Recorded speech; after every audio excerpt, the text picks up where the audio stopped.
Hi, Dishya. Yes, hi Sanjita, please tell. Do we have Dr. Anil also? Yes. Good morning, Dr. Anil. Good morning. Good morning. So now we have all our speakers on board, I guess. आपको मुझे बुलाना होगा तो इसको अगर red button है मतलब आप बोल नहीं सकते हो, रेड नहीं है मतलब आप बोल रहे हो, ठीक है? Good morning, Dr. Acharya. A very good morning. Good morning. So I guess let's begin our webinar for the day. And okay, let's start. So good morning, everyone. I am Sanchita, your host for today. And I will be enlightening this webinar on the topic obesity versus fat reduction, impact on autoimmune diseases. And I'm thrilled to have you all here. And I would like to start by extending a heartfelt welcome to all our attendees. Now, your presence today is invaluable, and we are excited to embark on this journey together as we explore a topic of critical importance in our modern world. So let me introduce a little bit about Natural Solutions and Nutraceuticals Private Limited before we delve into this topic. That it's an innovative healthcare startup, a DPIIT recognized, incubated at Science and Technology Park, University of Pune. Natural Solutions it as the cutting edge of health and wellness innovation. They are nurturing about creating products. They are about pioneering solutions. Their mission is blend at the best of the nature and science to tackle some of the today's most pressing health challenges, from chronic diseases to immune system disorders. I'm also excited to share that Natural Solutions and Nutraceuticals Private Limited has recently been recognized as the 2024 Best Nominee for the AABI Torch Entrepreneurship Award. This prestigious honor acknowledges their commitment to excellence and innovation in healthcare for innovative therapeutic products, namely Verulina being anti-inflammatory together with antiviral activities, a hypercum, a natural vasodilator, and bronchodilator. As an award winner, they have been invited to the 2024 AABI Summit and Award Ceremony in Hyderabad to celebrate their achievements and connect with potential partners across the AABI network. Their approach is grounded in rigorous research, and their products are designed to seamlessly integrate with conventional treatments, providing a holistic approach to health. With the support of the Department of Science and Technology, they are continuously pushing the boundaries of what's possible, striving to improve lives through science, innovation, and a deep respect for nature. Now, if I want to highlight a bit that why this webinar was important for each one of us who have spared their valuable time to attend, and I would highlight a bit about it, that autoimmune diseases are increasingly becoming a global health concern, with obesity playing a most significant role than many realize. Today, we are here to unravel this complex relationship, shedding light on how obesity and fat reduction can influence autoimmune responses. This isn't just a discussion, it's an opportunity to gain insights that could make a real difference in how we understand and manage these conditions. Now, let me introduce you all to our delighted speakers of the day. And now let's get to the heart of today's session. I just request that if someone is not speaking, they can mute their mic. Miss Pratima, can you just please mute your mic if possible? Just did that. Sorry. Thank you.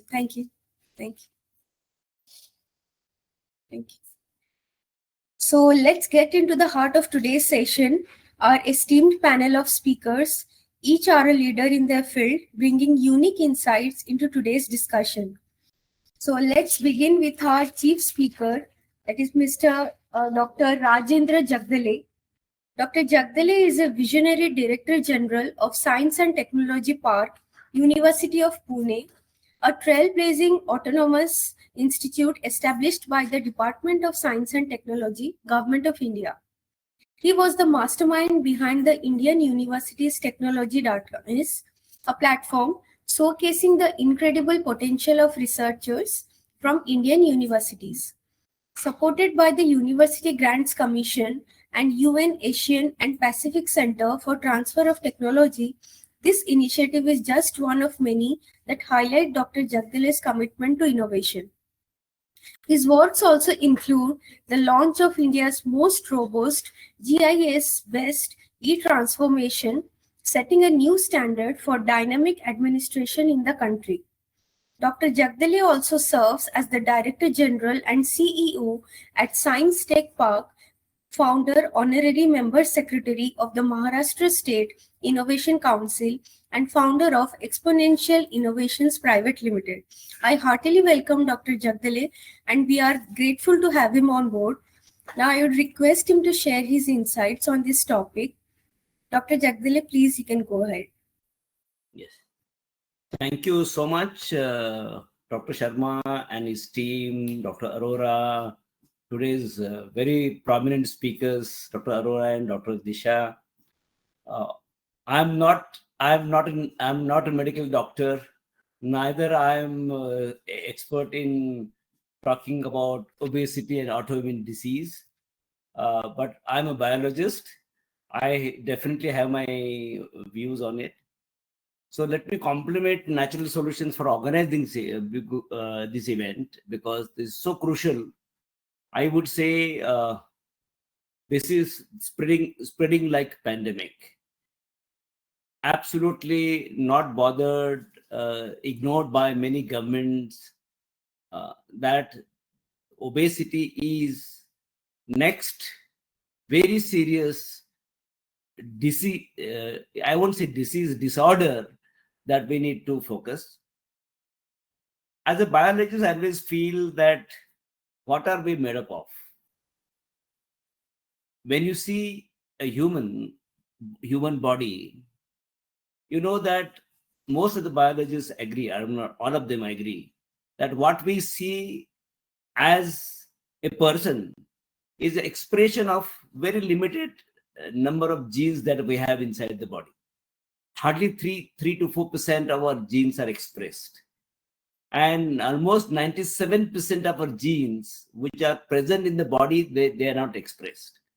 That means either they are hidden, they can be expressed within your own life, or those can be expressed in future, in future generation. So there's a genetical material which has got inherent potential to express, but this genetical potential doesn't express unless there's a conducive environment for expression.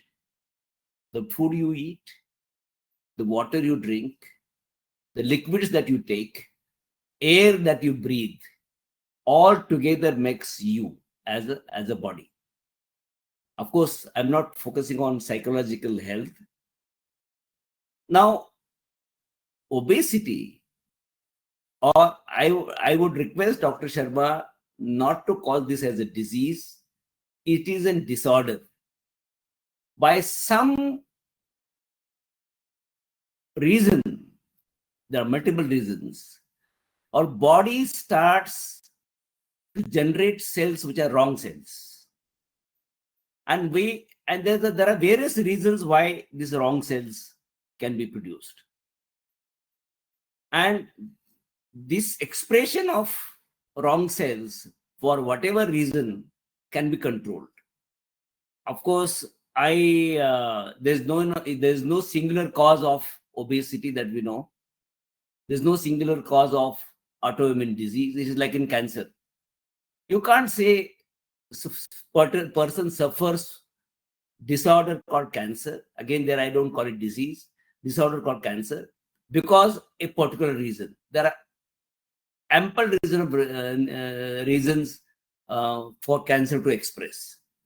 I would say it is like if I remember that story told in our schools of elephant of Chakradhar Swami. When elephant is shown to blindfolded people, just go and express. So blind people they will go and touch various parts of elephant body, and they will say, "Oh, this is like a wall. This is like a broom. This is like an, So there is everybody feels it differently. So physicians, biochemists, even including nutritionists, culinary practitioners, geneticists, psychotherapists, they perceive obesity differently. I think there needs to be a lot of research conducted in asserting a set of causes, prominent set of causes. We cannot ascertain each and every cause, because again, cause could be even individual, personalized, cannot be generic cause.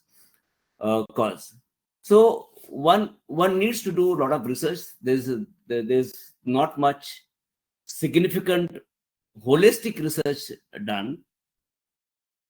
Large number of people have done according to their own specialties. Biochemists have done research on obesity, nutritionists have done on obesity, psychotherapists have done on obesity, but there's need for holistic research. I would say, if you see Western world, the affluent Western world, you can see there is a clear correlation between GDP, your growth in GDP, with growth in obesity or autoimmune disorders because of obesity. But that is in some part of the world, especially some part of major part of, I would say, Canada and US. But if you see the southern hemisphere, especially Africa, part of southern Asia,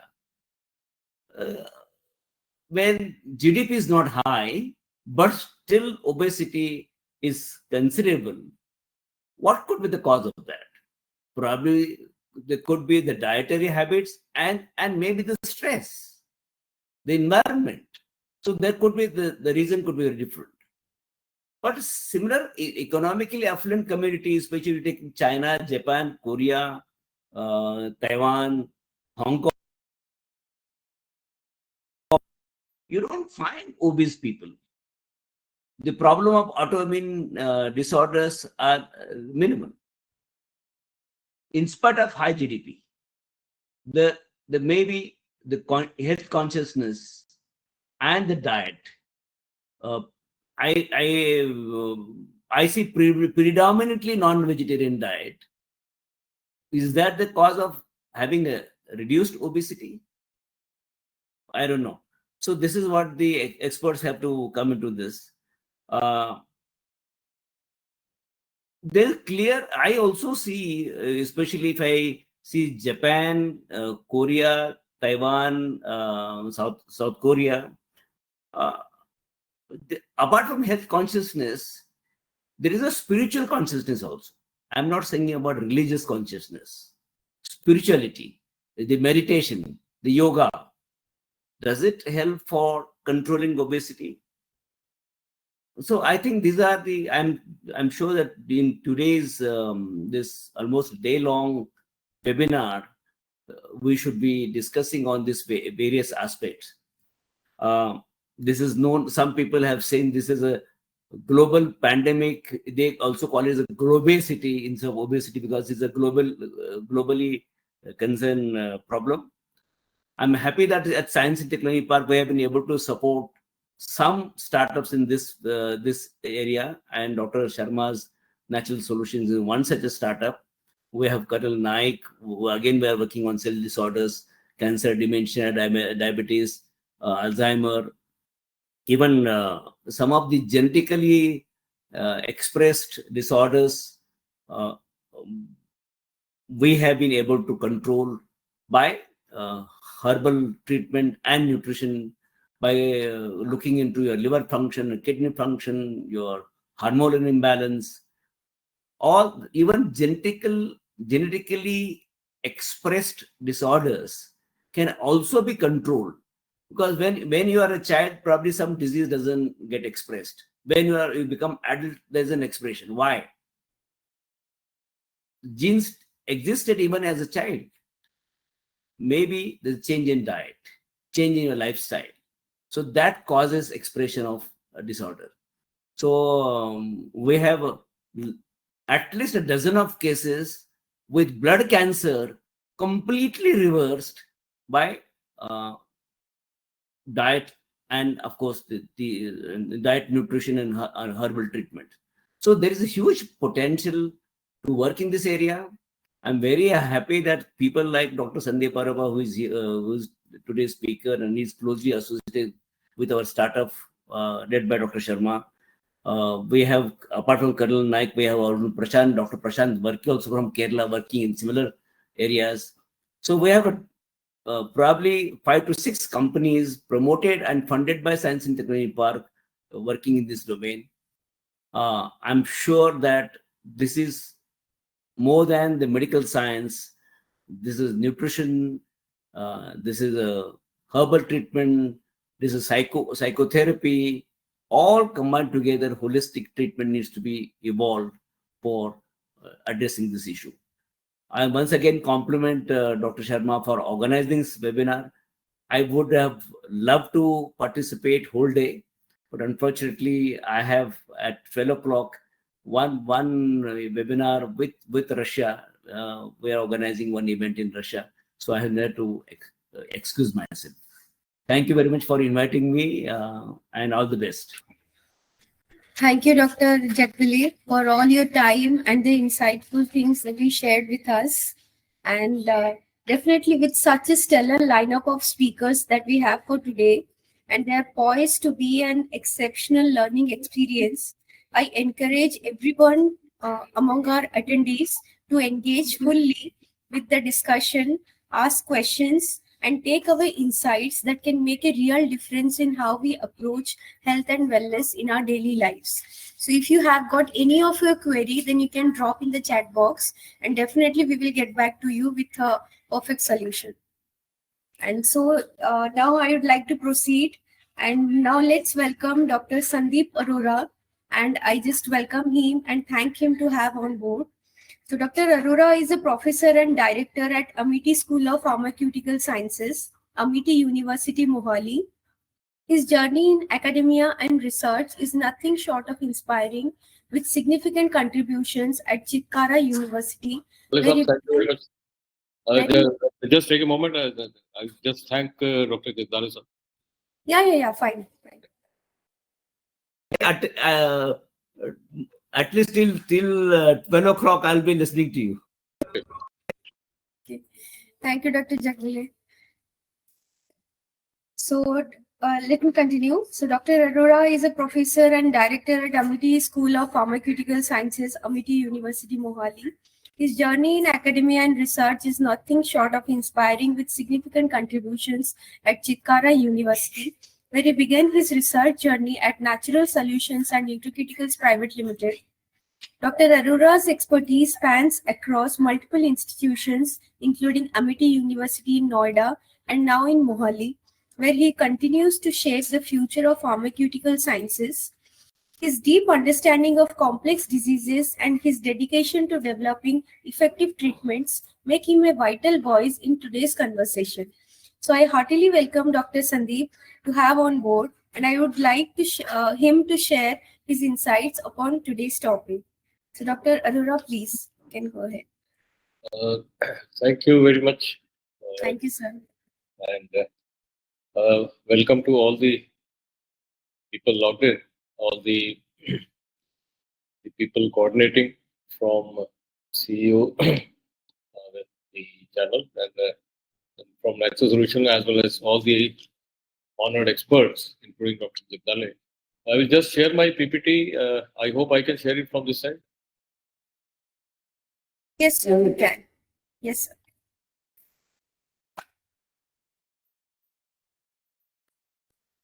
Visible? Yes, sir. Now it's fine. You can go ahead. So, welcoming all, I think a very relevant topic as far as the pre and post COVID conditions are proceeding, and also as very well mentioned by Dr. Jagdale, that either we take it as a disease or disorder, and well said example for the elephant and the perception by different specialists. It definitely has a very large number of dimensions and a large number of things which are playing a role, including the mental and the psychological balance, which goes a long way into deciding a person's day-to-day activities, day-to-day metabolism, day-to-day balance in the metabolism, which ultimately make the person that he or she is. And as he also mentioned, that there is a difference as to what a person is in the childhood and what may happen in the adult age because of the changes in the balance between the physical, mental, and psychological balances, which ultimately are also creating situations like obesity, which is very prevalent now. So, as my task is cut out, I just initially need to go into some of the dynamics as to what is happening in the obesity and what are the associated conditions, which are ultimately somewhere uh, getting connected to the main organ, which is trying to make sure that the body is functioning nicely despite all these challenges, and continuously the body is getting the energy to perform whatever the duties have been laid out for everyone, whether it is a hardcore physical activity, whether it is a day-to-day office duties, whether it is academics or research, or maybe government duties, high-end duties. Ultimately, the energy and the other things are well balanced by the proper performance of the liver, which gets affected also by the obesity and related factors. So this particular slide is, to start with, is relevant because ultimately when you talk about obesity, somewhere either you take liver as the starting point, that there is something which is creating problem and which is not helping the liver to appropriately contribute to the digestive functions. As you can see, liver, and as I think well known to many of the people connected from the medical side, so I don't need to further elaborate. Liver is playing a very vital role as far as the digestion and other aspects are concerned. And fat digestion is also one of the important part, and thereby the role of liver is very prominent as to accumulation of fat and other things. And liver itself starts getting affected when the obesity starts happening. Somewhere the liver function also starts getting affected, and because of the deposition of fats, gradually the liver in the normal function, the normal morphology of the liver gradually changes into something severe, and it may go up to either the non-alcoholic fatty liver disease, or it can be steatosis, or classified as the NASH, and then further it can progress to very severe fibrosis and cirrhosis, which may further degenerate into the cancer or the metastatic diseases with severe fibrosis or without that, and ultimately affecting the other organs. So, coming back, as I said, one of the outcomes or one of the fallouts of the all obesity related disorders is ultimately on the liver. We assume that it is starting by initial malfunctioning of the liver, but at the same time, liver is getting most affected, and ultimately we see conditions which are progression from a normal liver to NAFLD, NASH, and cirrhosis, and then ultimately hepatic cell carcinoma, which may be with cirrhosis or without cirrhosis, and that way it may progress. I'm focusing more on the liver aspects because, as I said, we assume it to be the starting point, and we also assume that it will be the organ which will be most affected by the obesity if it is not treated. If you go by the treatment protocols, if you go by the diagnosis protocols, and if you go by the other protocols being followed by the medical community, ultimately, all these treatments for whether it is obesity related fatty liver disease, whether it is obesity related NASH or steatosis or fibrosis, ultimately it comes down to management of the liver, whether it is through lifestyle management, whether it is through addition of some therapeutic interventions, whether it is through addition of nutraceuticals in your day-to-day life. Ultimately, the focus is liver, even if you are managing the obesity. That is why my presentation will also focus most of the part on the liver and the associated disease. And somewhere the obesity will be mentioned on and off as we progress into examining as to how the liver damage and other things progress. And side by side, concurrent obesity may be playing a role, or side by side, the obesity may have to be taken care of to solve the liver issues. So they are both going hand in hand, and that is why the presentation will be focusing more on the liver part. So again, metabolic syndromes, again, metabolic diseases, they may be either the follow-up to the obesity, or obesity may be following up when the metabolic diseases have started. For example, type 2 diabetes may be happening after the obesity has started to set down, or because of the obesity, the diabetes may start. They are all connected because somewhere they are being linked to the liver, and somewhere they are again affecting by the liver. So as mentioned, the type 2 diabetes and obesity, once they have initiated, they are again coming back and contributing to the liver degeneration through all these stages. Gradually, normal stages, normal liver going into the fatty liver disease, accumulation of fat, lipogenesis, inflammation happening side by side. Then fibrosis also getting accumulated, and then ultimately further degenerating into cirrhosis and then hepatic cell carcinoma. If we see again, this slide links the obesity, which is mainly characterized by the adipose tissue. Adipose tissue maybe as the brown adipose tissue or maybe the white adipose tissue, the main characteristic of the obesity. And somewhere, as you see, either it may be linked to initiation, either through excessive drinking or ethanol consumption. Again, that is going through the liver, that liver functions are getting affected.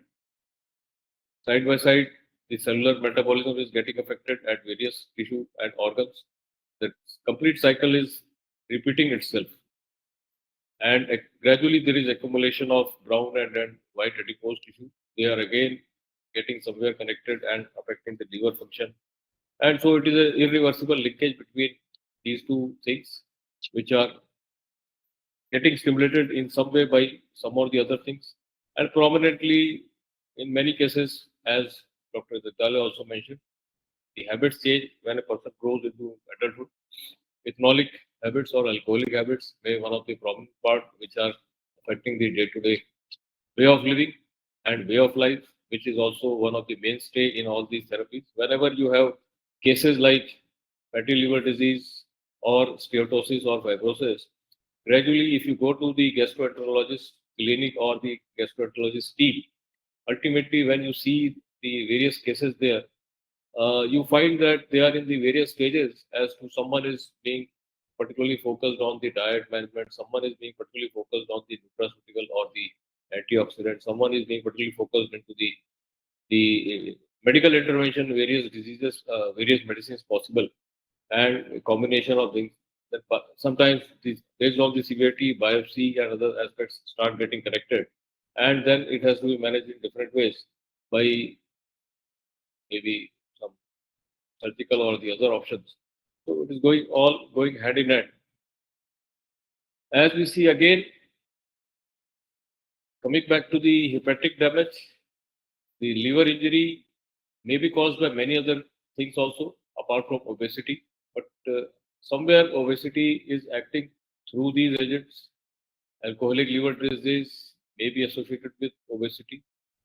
Non-alcoholic steatohepatitis is definitely, it may be with obesity, without obesity. Hepatitis may be an individual factor. We know on occlusive disease may be some other factors which may start damaging the liver. Metabolic and genetic diseases, including diabetes, we have already seen in the first slide, and they may be concurrent with obesity. Primary biliary cirrhosis may be located within the liver, which may be causing the liver damage. Primary sclerosing cholangitis again may be related to the liver, which may be diagnosed particularly by the diagnostic team. Which may not be connected with obesity, but that may be the starting factor.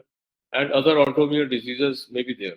Again, obesity may be the starting point for autoimmune diseases. Somewhere the changes in the tissue physiology and other things may initiate autoimmune reaction, and again it may lead to side by side liver damages. So as you can see, obesity again is mentioned as one of the important point in the factors influencing disease progression in the liver.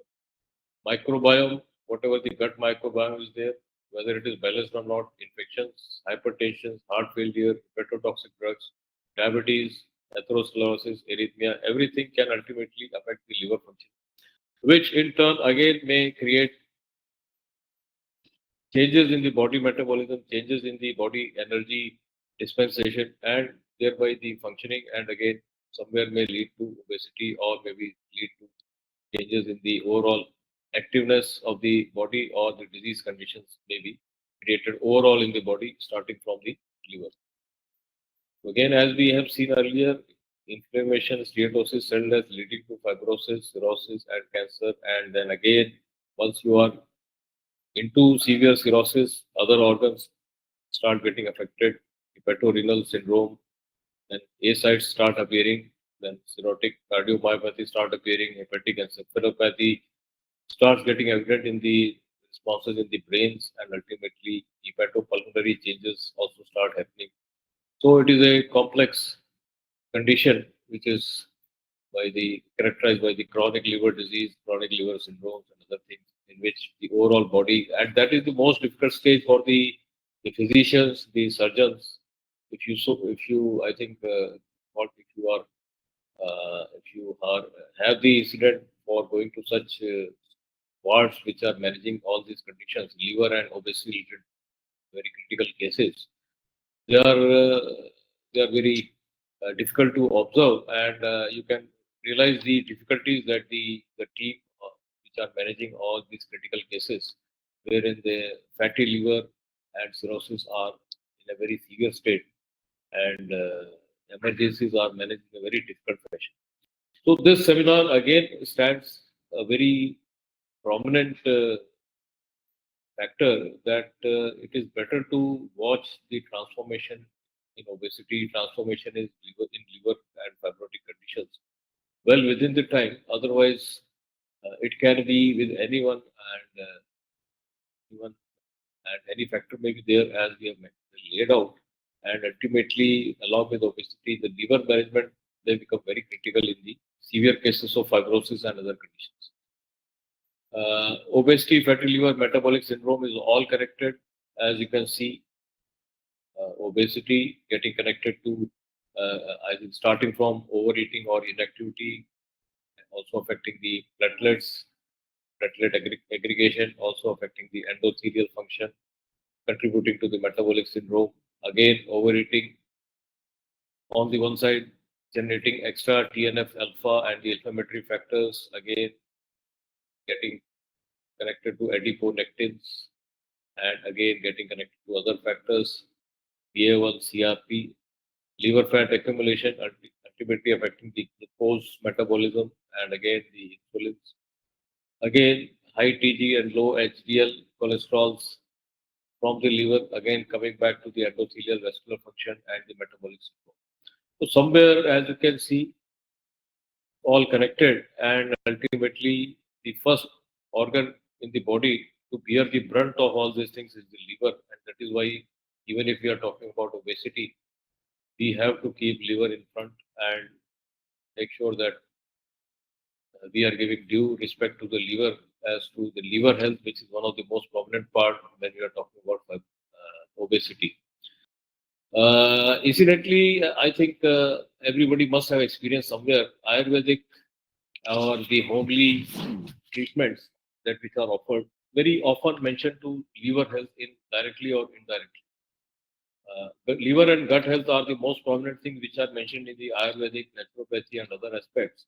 And I think they are indicating always in the right direction that if you keep your liver and the gut health attuned, you are managing yourself very well, and at least for a stable level of time till the God has destined for you. And these are the two prominent things which, well managed, provide you with the best of the energy, the best of the working life and the healthy life. So as you can see, liver is getting connected again through various factors to cardiovascular, diabetes, and other things that we have already seen. And this again coming back, if you see when the hepatic steatosis starts and the fibrosis also happens, the management initially, as you can see, the prominent factors are the management are the weight gain, the Western diet needs to be observed, inactivity, lifestyles, all those things need to be observed. Weight loss is one of the initial things that has to be taken care of when you are talking about managing such liver conditions. And at least greater than 5% weight loss may be the immediate requirement as far as the treatment protocols are concerned. In case of steatosis and fibrosis, the first and foremost thing for the management for the liver conditions may be that weight loss of 7 to 10% may be required as the starting point. Gradually, you also come to the dietary management. As you can see, more and more of Mediterranean diet, encouraging regular meals, avoid snacking, reducing alcohol intake, reduction in fructose glucose intake. Again, as you see in case of NASH also, apart from all these things, reduction in processed foods may also be one of the important part. And gradually, when it becomes more severe, when you are progressing towards liver cirrhosis, modest caloric restrictions, 500 to 800 kilocalorie per day. Further diet reduction will be there. Increase weight loss. More and more weight loss may be required. Protein intake has to be 1.2 to 1.5 gram per kg per day. Small and frequent meals.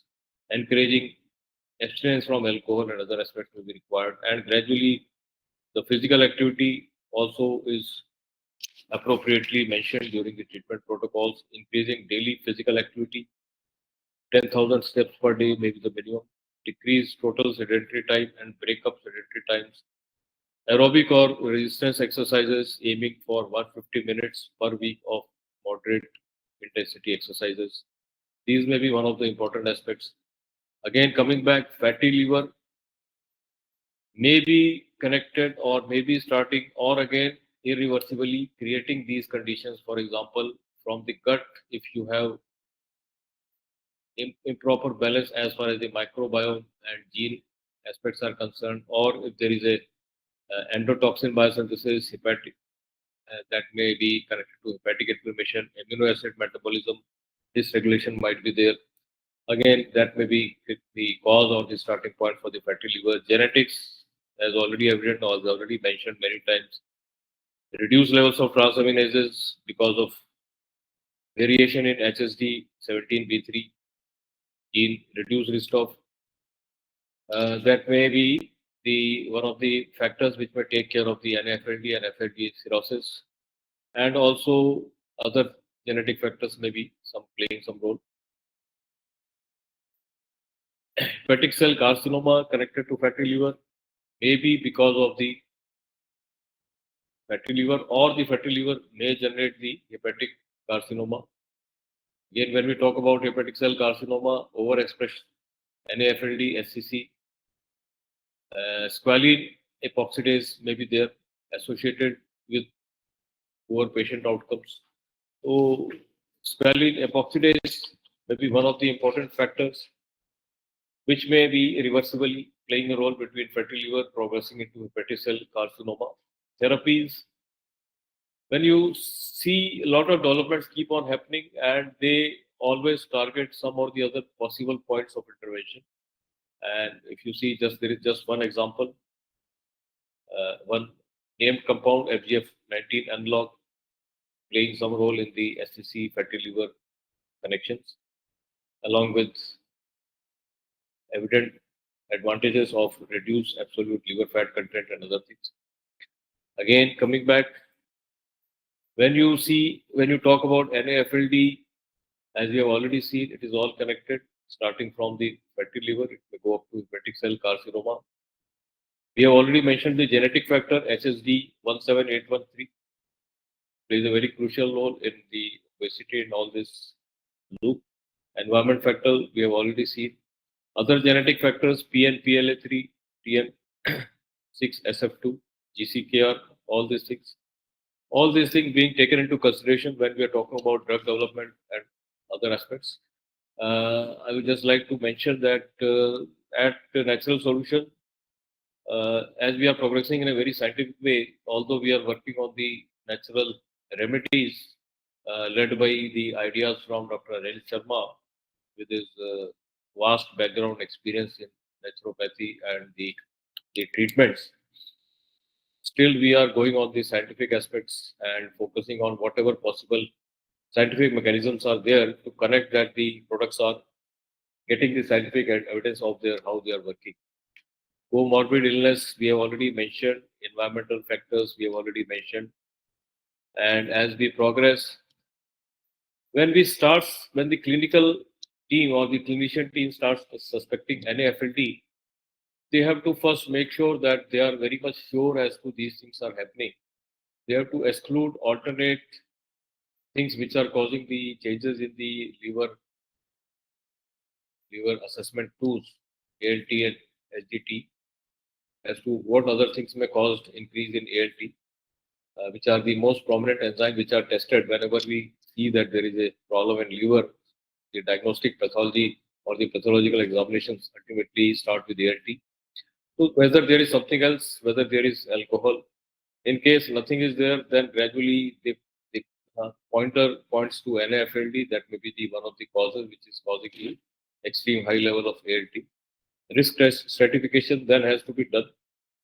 Whether NAFLD risk are low profile, whether the NAFLD risk, that is fatty liver risk, is intermediate, or whether it is very high risk. So accordingly, they have an appropriate protocol. BMI less than 29.9, age below 40, no type 2 diabetes, non-invasive fibrosis score, fibrosis 4 score is below 1.30, and APRI is below 0.5, and NFS is below 1.455, and FibroScan is at the level of below 5K Pascal. Intermediate risk, naturally, when you see gradually the things are changing, the BMI has gone more than 29.9, age is above 40, multiple features. Fibrosis score 4 is above 1.3, APRI score is 0.5 to 1.5, and similarly high risk also, the parameters are further going up. All these things need to be taken care, and obesity may be the starting point. I just showed this slide in between. Developments keep on happening, whether we talk about allopathy, whether we talk about herbal or the naturopathies, whether we talk about the upcoming scenario when we will be having many biological products which are already coming in the market. They are providing us something good in between. But actually they are somewhere connected to the scientific evidence. So I just put this one slide in between. A simple case, liver and other organs are well managed by the lysosomes which are within the cells. Lysosomes play a crucial role in digesting and removing the harmful things for that particular organ. So within the cell, lysosomes or the vacuoles which are having the digestive enzymes are there, which are permanently digesting all harmful things and ultimately removing them in a digested way in way of small fragments. So when lysosomal activity is acutely observed, there may be a simple problem of poorly acidified lysosomes which are there in the cells. So that may be one of the starting point, because of which the fat digestion is not appropriately taking place, and fat accumulation is also taking place around the liver. So that may be taken care by some intervention, therapeutic intervention. For example, if you see, one of the development is that preparing acidic nanoparticles and then ultimately making sure that they are delivered to the liver, and ultimately they are creating the appropriately acidified lysosome which can carry out the normal degradative functions in the liver, and they can keep a healthy liver cells. As you can compare on the left side, the lysozymes are not being provided with the acidified medium, and thereby they are not able to carry out their functions, and they are causing damage to the liver cells, bloated liver cells, large fat droplets. On the right side, if we are correcting this thing, so this was one slide in between that development needs to be focusing on any one specific point as far as the scientific evidence of cellular or molecular biology is concerned. So as we can see, NAFLD, once it is assessed that there is a possibility of non-alcoholic fatty liver disease, which may not be because of alcohol, gradually the clinician team further needs to assess it, and they are doing it by way of ultrasound, by serum markers, by HMR spectroscopy, and also by assessing other factors like type 2 diabetes, HbA1c assessment, and other assessments including ultrasonography, ultrasound-based CAP, and all these things. And the fibrosis, the level of fibrosis is further assessed by the serum markers, transient elastography, MRE, and then liver biopsy may be one of the major critical assessments if the exact assessment is not getting happened. And side by side, parallel assessment of cardiovascular things, that may be one of the things. And as you can see, Dr. Arora. Yeah. Good afternoon, sir. Yeah. Sir, as we are aware, we are discussing a very important and hot topic as of now, post-COVID infection. And out of the community, there are doctors, there are non-medical individuals also attending. To make the people understand, and our motive is to create an awareness on what is exactly the obesity and how the fat reduction is being required. And there are multiple obesity and fat compositions happening, which Dr. Acharya is going to target. But I just simply request you, because there is a narration in the market, HbA1c is simply a diabetes marker, means like to count the average blood sugar of couple of months. Now, for the attendees, I just require to pass on some remark and make the people understand in generalized language how HbA1c is related with the liver, and whether we do analyze HbA1c for watching liver infections or not. Because with the interpretation, if liver enzymes are normal, sonography comes normal, but again your HbA1c is abnormal, wherein you are not a diabetic. So this is a total query. So my humble request for our non-medical attendees, please come forward with some your insight.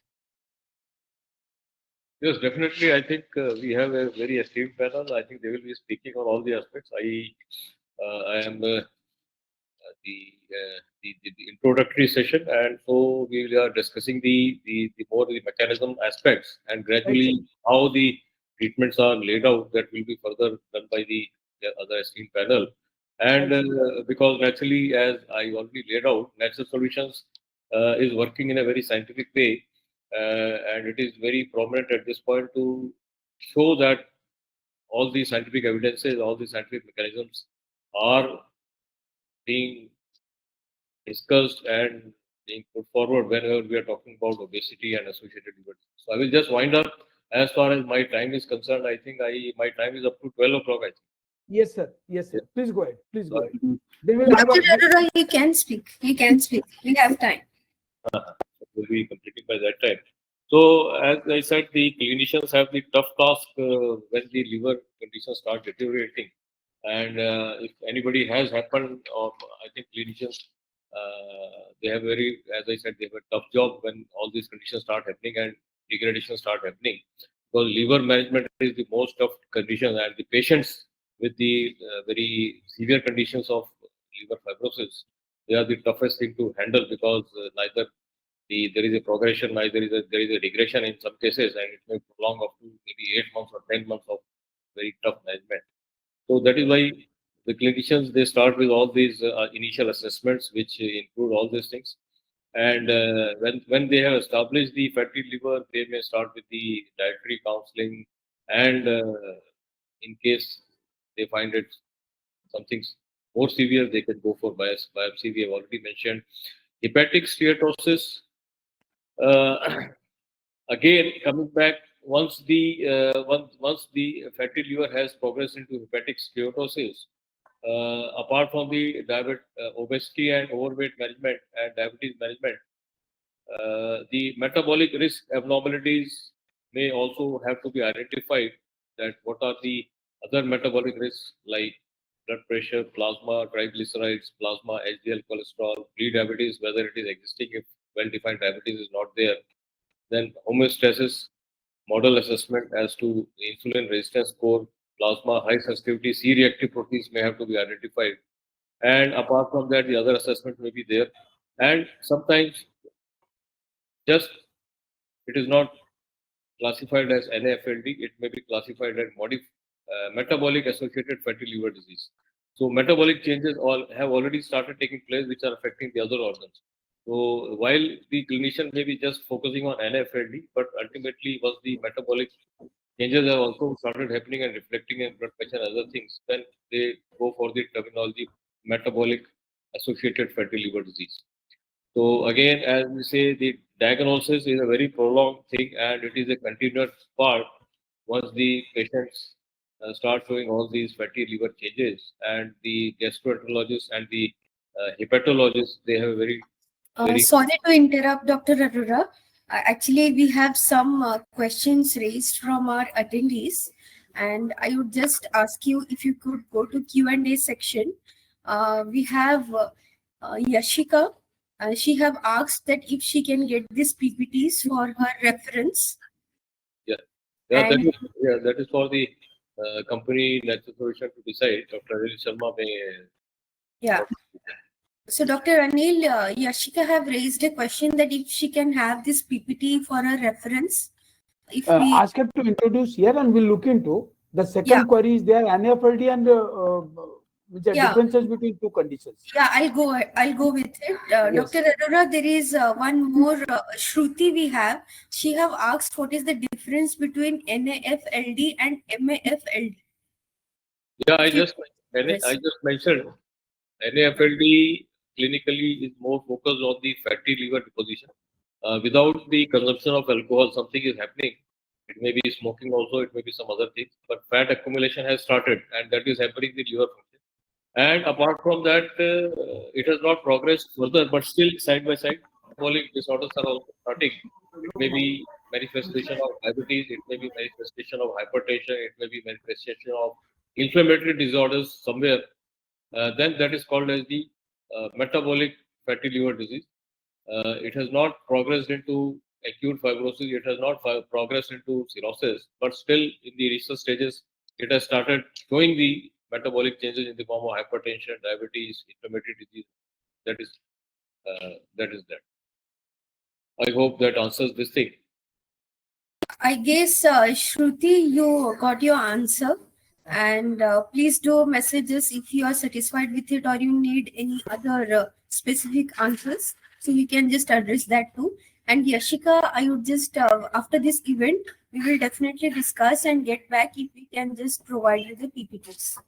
Yeah. So, Dr. Arora, please, you can proceed. Yeah, continuing as we said, diagnosis either through test, either through ultrasonography, either through other means, or clinical examination. For example, simple non-invasive testing in the form of fibrosis scores may be there. It may be it may be in the form of liver stiffness measurement. That may be more of a clinical measurements. So liver stiffness measurement score may be less than 8 to 12 or more than 12. Naturally, they have to classify it as a low risk or modified risk. As the elasticity or the stiffness starts getting changed, as far as the clinical assessment is concerned, the clinicians become more and more cautious, more and more concerned, more and more worried as to what is happening. And as you see, there are a number of other parameters: fibro test, fibrometers, hepato scores, ELF tests between 0.25 to more than 0.35. Then we have already seen the elasticity. Then we have seen the possibility of Excel probe, MRE, liver biopsy may be one of the things. Then follow-ups. So naturally, it is a very specialized job. And as I said, liver is a very tricky and critical organ concerned with overall health. And once the things start damaging, the hepatologist may have a very tough time as to how to stop the progression of the damage, because liver cells, there is one advantage to the liver cells, that they can regenerate, but once they stop this regeneration process, then it is gradually tough with more and more fibrous deposition, more and more this damage to the hepatobiliary functions because of this fibrous deposition. And again, prevention, there may be prevention approaches once you are able to determine as to what is the present stage of damages that is happening. Accordingly, the clinicians may decide on something which can stop the progression, or at least at particular level, so they can they can uh, they can start doing something at that particular level. So first they have to determine the stage, and then they have to see as to how it can be stopped. So general clinical approaches may be, for example, for NAFLD, if the clinicians are deciding that the disease is still at the level of fatty liver disease, which may be non-alcoholic, apart from body weight reduction, there may be therapies, and then in case of obesity, bariatric surgery. In case the fibrosis has further transformed into steatosis, then along with the diabetes or the other assessments like the presence of cholesterol and these parameters which are indicating the changes in the lipid metabolism, they have to be managed with the appropriate medicines. For example, diabetes with thiazolidinediones, which are the mainstays, then statins, then ARB for the ACE inhibitor management.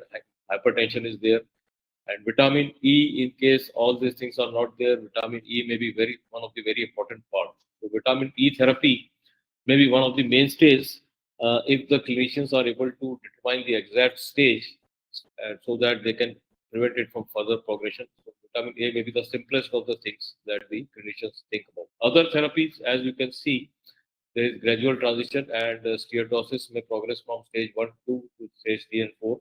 So in that case, number of medicines start increasing. There has to be a great combination. It may be vitamin E, PIO, SGLT2 inhibitors for diabetes, GLP-IRA, premafibrate, and then we can include semaglutide. These are the recent developments in the last 5 or 6 years, or maybe 10 years. So ASK1. So the combination of medicines goes on increasing side by side. There is a constant surveillance for possibility of getting converted into hepatic cell carcinoma. And varices how much of the manifestation is there. So again, as we see, as far as the therapeutic interventions are there on the medical side.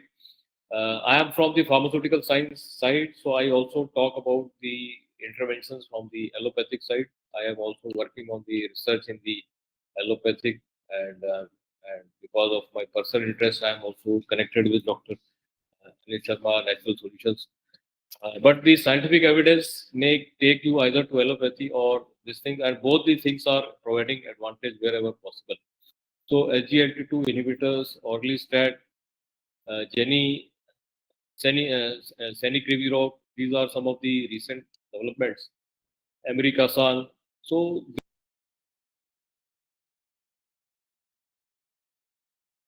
there are possibilities of developments which are targeting at various stages or various levels of hepatic damages, which is starting to happen, and those things may be there. Simple example, there is one category of drug that is called as the PPAR. In that also, we have many molecules which are trying to make sure that if they are used appropriately at particular level, they can provide the benefit. And as I said, there is research on something that already existing. For example, angiotensin 1 is more connected to blood pressure, but somewhere there are approaches that some molecules, whether natural molecules, whether synthetic molecules, or allopathic or any other molecule, if they can work through these mechanisms like angiotensin 1, which are more concerned with blood pressure, they may somewhere give some benefit in the liver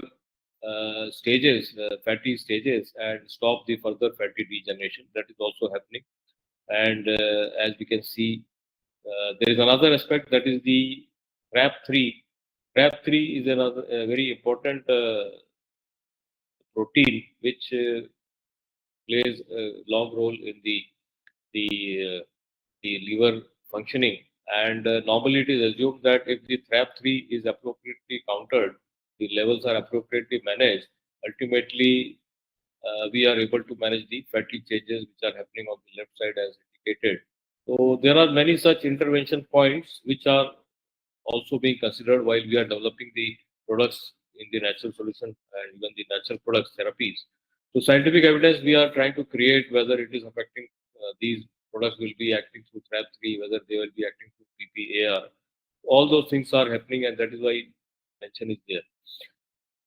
There are when the clinical research is happening, again all these assessments are there whenever some new drugs are being tried upon. There is a clinical trial protocol. Then there are, when the protocol has started, the patients are enrolled. Automatically, when we are starting and comparing two medicines or two interventions or three interventions, these are the things which are regularly put in place in the protocol, systematic protocol for the clinical research. And assessments of FIB scores, assessments of ELF, we have already mentioned, assessments of cardiometabolic risk along with the fatty damages and the further progression of the liver disease, and weight loss, how along with the medications weight loss are helping or not helping, vitamin E, how much it is helping. So all these things are taken together whenever there is a clinical research. Coming down, as we see at natural solutions, the products I will just mention, all these products when we are talking about whether Virulina, whether we are talking about Hepatitox, that is a product which is specifically developed for the hepatic damage and all these things, obesity directly or indirectly. They are all developed based on the scientific evidence, some of which we have already discussed. Hypercom is again connected to hypertension. Somewhere indirectly connected to liver, we have already discussed metabolic fatty liver disease, which is also showing symptoms of hypertension. So somewhere all these evidence have been generated and taken care of while developing all these products. As we see, there is appropriate scientific collaboration, and we are trying to make sure that we are contributing to the society by way of collaboration through the efforts of Nature Solution, provide wholesome natural products and product like Virulina, which has been very prominent, providing number of therapeutic benefits during the COVID and after the COVID also, and it is providing very diverse dimensions as far as the role in inflammation is concerned. Inflammation is one of the prominent part in many diseases. So apart from the respiratory inflammation, that was the prominent part. Virulina has been verified to provide a lot amount of benefit in very disorders which are starting with inflammation as one of the prominent starting point. So again, a very scientific based thing. So for Virulina, we have established all these points, scientific points at the cellular level, how it is affecting the phagocytosis, how it is affecting the immune and hypersensitivity response, and how it is balancing the cytokine storm which is happening in disease like COVID-19 or any disease affecting the pulmonary function in the form of acute respiratory syndrome. Again, Dr. Sharma will again give the evidence that this was again, all these studies were verified by the Regional Center for Biotechnology, Government of India, CSIR lab, Faridabad, wherein they have shown the significance of the evidence that Virulina is able to act against the virus COVID-19 in specific. So it has been very specifically shown. So that evidence has also been generated, which is a very clinching evidence that the product is giving very scientifically proven benefit. Clinical trial have also been done on this product. For hypertension also and hepatitox also, many clinical trials are generated as to how it is giving the benefit to the liver functions. For this hypercom also, there is the appropriate clinical evidence that how it is playing a role in the vasodilation in hypertension by acting on the nitric oxide release and dilation of the blood vessel walls, and then thereby helping in the blood pressure. So again, I find it very stimulating that this webinar is there, wherein we are able to correlate medical professionals, we are able to correlate industry, wherein we are I myself am able to join as a pharmaceutical scientist and show that the products which are based on scientific evidence are being created. It's a very positive indication. Also, very much happy to have Dr. Jagdale as a prominent scientist, as a prominent Government of India representative, Department of Science and Technology. And I hope this webinar will be providing great point for discussion for the audience and for the team who are discussing, and some other points of discussion will come up, which will help us in defining our role more properly and to come out with more and more things which are useful. Thank you very much. Thank you, Dr. Arora, for all your insightful experience and sharing with us a lovely discussion. And now I would just encourage all my attendees, if you have any queries related to Dr. Arora's deliverables, so we can address them here, and we can just allow you to have a one-to-one interaction with Dr. Arora. So if you have any queries, then please do raise your hands. And Also, I would request everyone I would asking. say that questions can be taken up, and after the other speakers have spoken, then we can have questions side by side. Otherwise, other speakers may also have some priority for us as far as the time is concerned. You can kindly note the questions, then we can take up in between whenever possible. Yeah, better. Okay, I appreciate, sir. Appreciate. So now let's proceed with our next speaker for the day.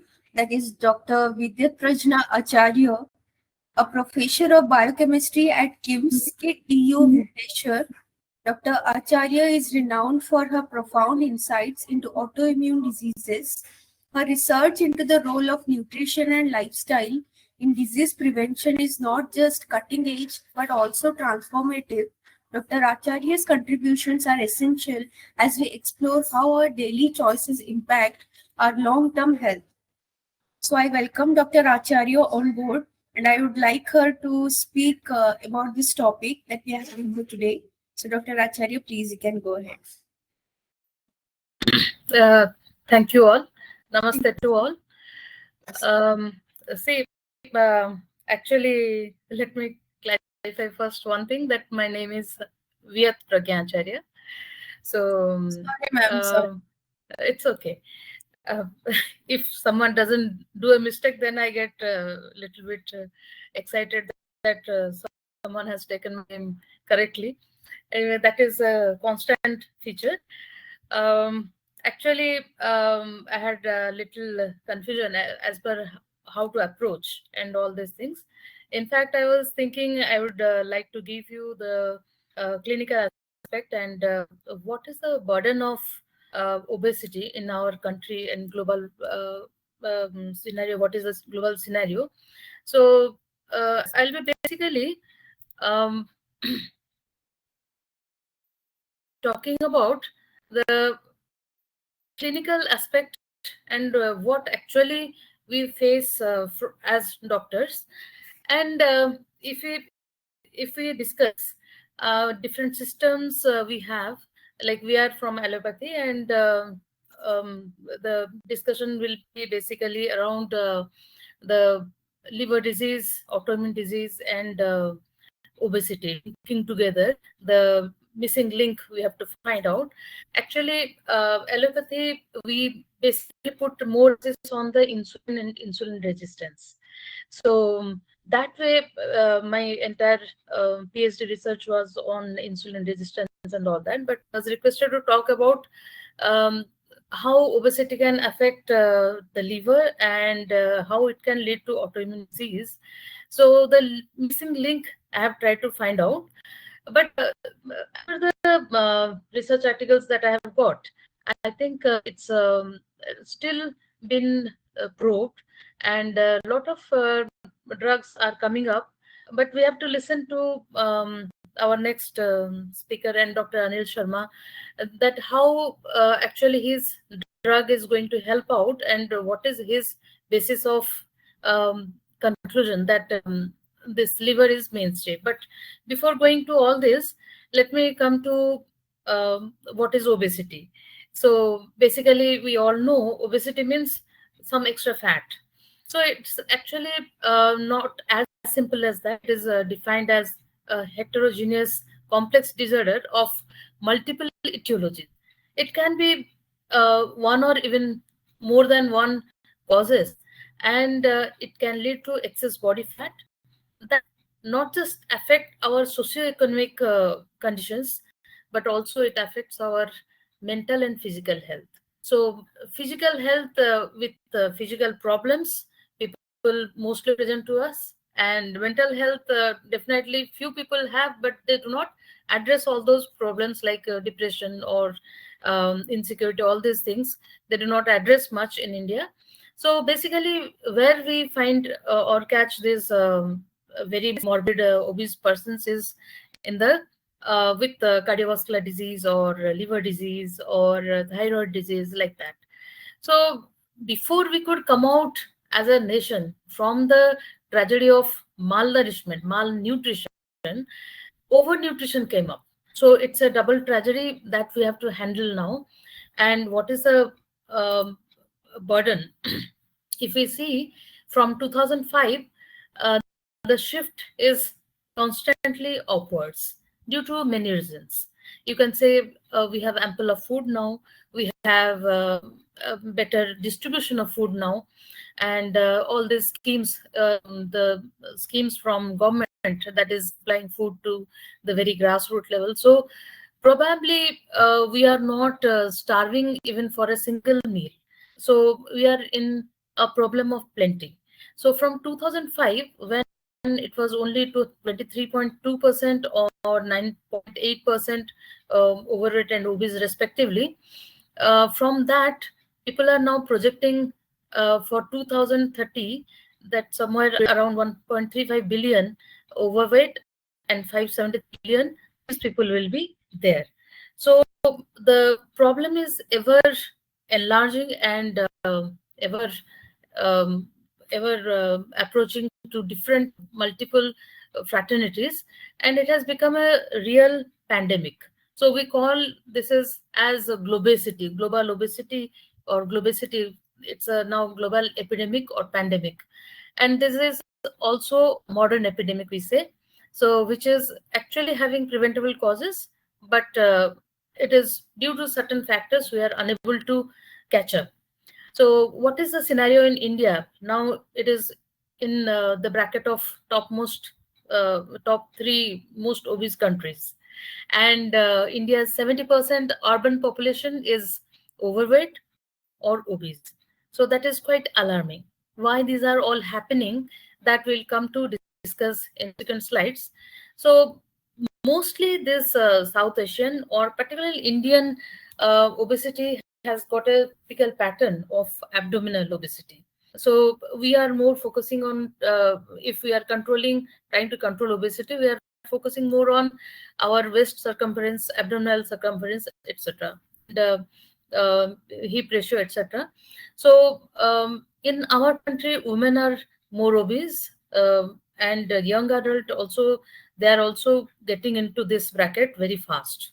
So from school children, if we define according to different, you can say different definitions by different agencies, the young adult age can be ranging from 15 to 40 years. So different age range. So if we consider from 15 to 40 or 39 years of age, so 42% obese people are around.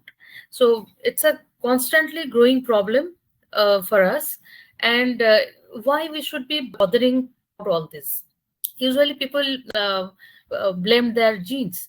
It runs in my family, but gradually it was seen that the environmental factors are taking over the genetic factors. So now when we arrange all the factors, genetic factor comes at the bottom rung of the list. Why? Because earlier we used to find very less number of obese people.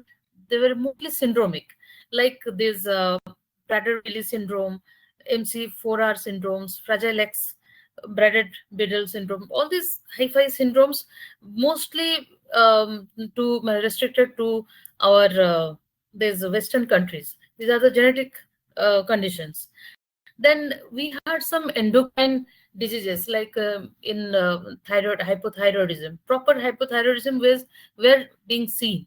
So now the change of pattern has taken place, and here what comes is, I'll tell that body is so intricate, so intertwined with among different systems, we cannot pin on one organ.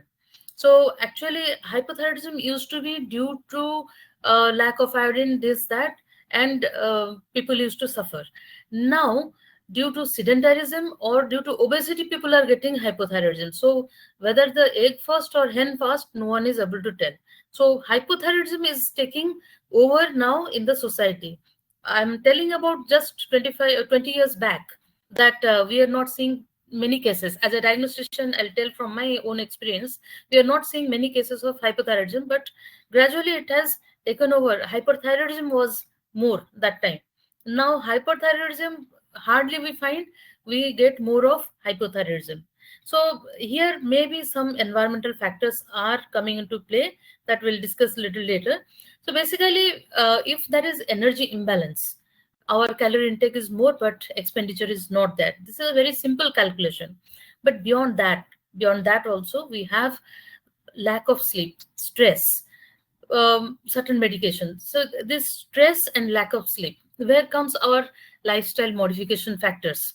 So these two, they affect the HPA axis, this hypothalamo adrenal axis. So increased level of cortisol release, and that leads to, and multiple other endocrinal factors, pro-inflammatory factors, they all lead to obesity. So that is one aspect. Then medications. Certain people, like people who are asthmatic, if they take, they get this uh, obesity also, or antipsychotic drugs. So we cannot do much about that. Then in our environment, chemicals and toxins. So BPA, one is from this plastic leaching. BPS, brother of this, that is obtained from the pesticides, insecticides, etc. And these are the endocrine disruptors. They behave as estrogen, high estrogen. So they, when they enter in, why we are getting lot of these cases of diabetes now? Why people are getting more PCOS, this, that? If we consider sedentarism has increased, we also have to take into consideration about this nuisance, these chemicals in our life. So BPA, the microplastics, they're everywhere. They're leached from plastics. BPS from pesticides and insecticides. In which product we do not have this, we cannot say. And these toxins, they have to be detoxified by our liver. Liver is just 1.5 kg of organ, but it's so vital. It does so many work together. You cannot just imagine. Just like God, we should take care of our liver. And this liver gets fatigued by detoxifying these chemicals and toxins from our body. So finally we end into this. And when these BPA, BPS chemicals, toxins, or these medications, they stay in our body for a very long period, they gradually lead to oxidative stress. One thing Dr. Arora was saying about vitamin E. Vitamin E is an antioxidant vitamin. Along with that, vitamin C also can be given. And the antioxidant supplements are also advised for up to, of course, for a certain period of time. So this all help because we are pulling the oxidative or oxidants in our body through these drugs, toxins, etc. So that can be eliminated. That can help the poor liver to get rid of these toxins and chemicals. So we have to know that these are the possible factors of obesity, apart from excess calorie consumption or whatever. Now, another thing, Dr. Anil also had asked me to take up, that is post-COVID liver diseases. Yes, due to different multiple pathways, because these are all under research. Multiple pathways they have approached, and they have raised the pro-inflammatory factors, and that has led to lot of different liver diseases. The manifestation has been very varied. You cannot pin on to a single thing or single particular symptoms or sign. Till now, we are scratching our head what is new in COVID. So in obesity, almost every organ is affected. Starting from the mental health, it can affect the neurological system, pulmonary, cardiovascular, everything, musculoskeletal, endocrine. I said endocrine diseases can lead to like Cushing's syndrome or hypothyroidism can lead to obesity, but this obesity also can lead to all these diseases through different pathways. So we have to be very, very careful about this thing. So liver, as I was telling you, it's a very vital organ in our body. And if we come to only this, apart from synthesizing certain things, storing certain things, detoxifying the hormones, toxins, etc., and synthesizing hormones, etc., apart from that, we have to take into consideration that is the main work of our liver. So it is involved in all kinds of metabolism. That means whatever we are taking, it has to go through liver in some or other way. So carbohydrate metabolism, be it glycolysis to burn the glucose, or if it is excess, to store in the form of glycogen, or gluconeogenesis, or HMP shunt, whatever you say, all the carbohydrate metabolism are related to liver. Similarly, ketogenesis. So ketogenesis is related to our diabetes mellitus. So ketogenesis. Other things are also there. I'm not going in detail. TCA cycle, protein catabolism, the urea cycle, that is detoxification as well as detoxification of ammonia, as well as the synthesis part, the catabolism part of different amino acids. Everything is related to liver. Everything happens in the liver. And nucleotide catabolism. So who all do not go, that you have to ask. So it is so vital that little bit derangement in liver can affect different organs, and it may appear, if it is too grave, then these three things, like the patient, the damage, liver damage is very widespread, then maybe it can appear in the form of jaundice, or ascites, that is swelling of abdomen, the fluid accumulates in the liver, abdomen wall, or portal hypertension with blood vomiting, the patient will present.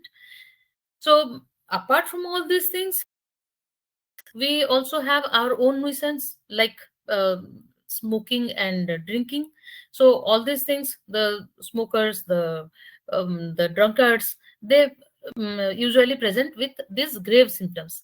But many people will be having this liver disease, but they were not knowing that actually their liver is at fault. Simply irritability. For no reason, they will be very irritable.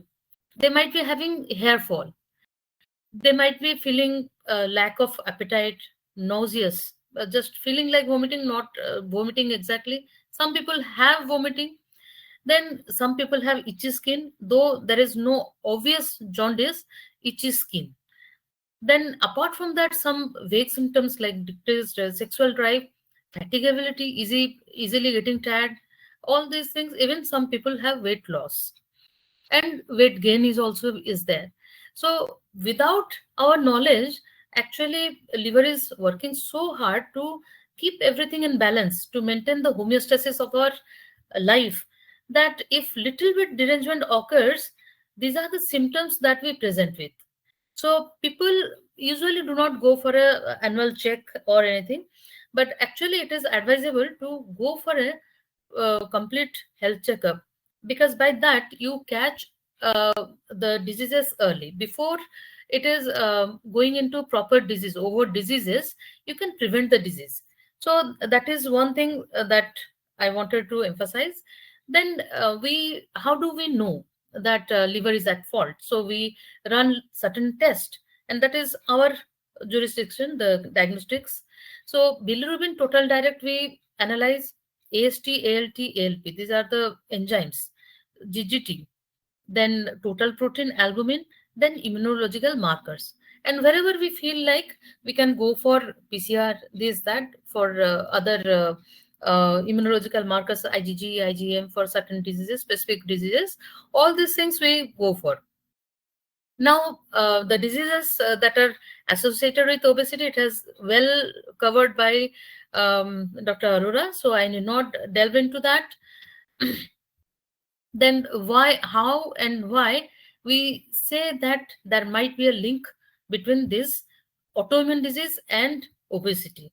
So obesity and liver, this altered expression of inflammatory markers, that can lead to lot of autoimmune diseases.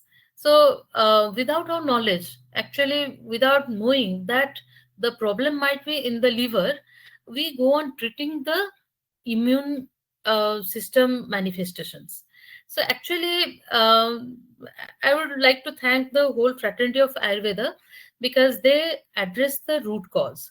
So do we, the biochemists, we always address or try to find out the root cause, and then accordingly we can suggest for lifestyle modification or things that will take care of the organ involved. So what our immunologists, they are doing, they are going for suppressing these immunological markers, the inflammatory markers, so that the symptoms are not seen. Okay, that is one part. For acute proliferation of the inflammatory system, you can go for that. But next what? So next is changing your lifestyle. So as we know, what are the different lifestyle modifications? First thing is food. There is a lot of misconception, lot of food faddism now, everywhere spread throughout the internet and different literature. So I guess our Ayurveda has already delineated very structured way of what to take, what not to take, at which time of day we should take what, which food we should not take at night, which food we should not take at a particular season, which is best to take in a particular season. All these things very beautifully described, but that is not coming up. Rather, in bits and pieces, people are bringing it up in terms of reels and throwing into the media, mass media. So that has to be taken Sorry care of. to interrupt, Dr. Acharya. I think I have consumed my time. Yeah, so no, ma'am. No, ma'am. We have got a question actually from Shruti, that how can immune system can be cured? So if you could just highlight about this question. Actually, nowadays, these immunosuppressants are given.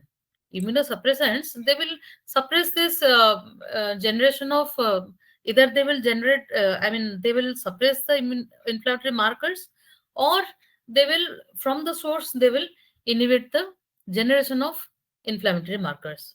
So they will antagonize, they will give antagonist of certain inflammatory markers, or else they will suppress completely the generation, the immune system. So that is actually one part, and it has to be done for a specific time period. But keeping it suppressed, what happens? Other things also manifest. If you are suppressing, then how the body will fight?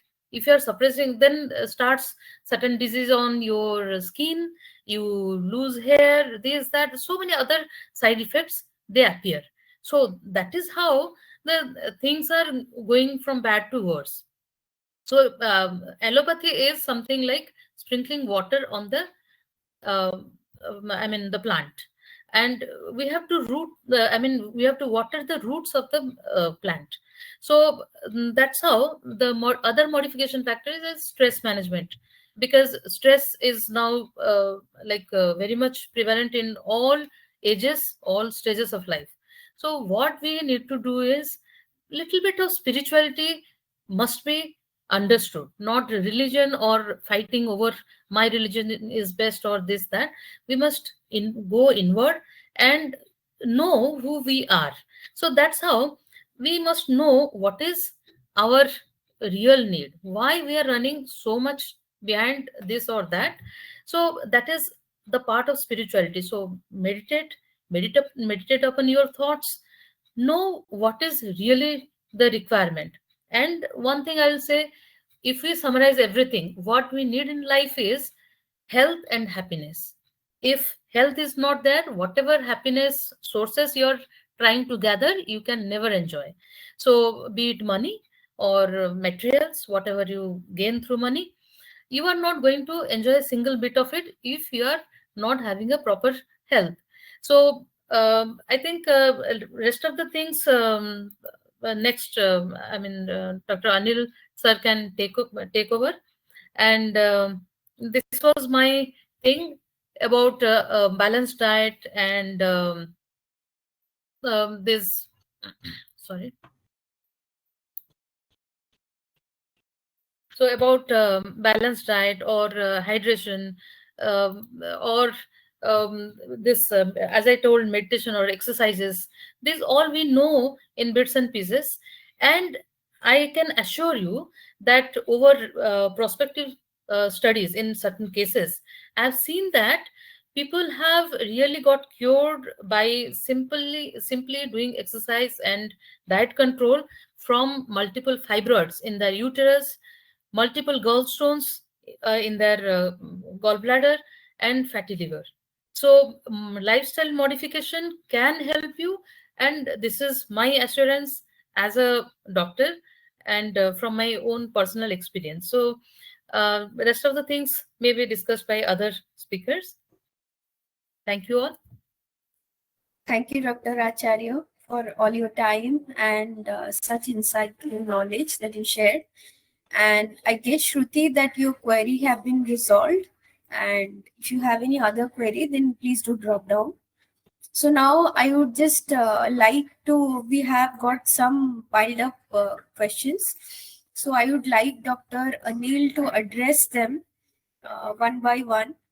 We shall discuss them. Then after we can just proceed. So Dr. Anil, is it okay? Shubha, like before responding to the queries, I'll be interested in having some word with Dr. Acharya.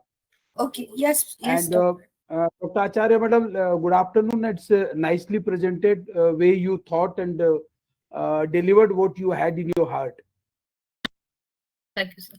Yes, and reviewing the delivery you were making, out of my personal experience of like 25, 26 years as a clinician, I found like number of symptoms, as you also were talking, symptoms are to get treated, diseases not to get targeted. Number one.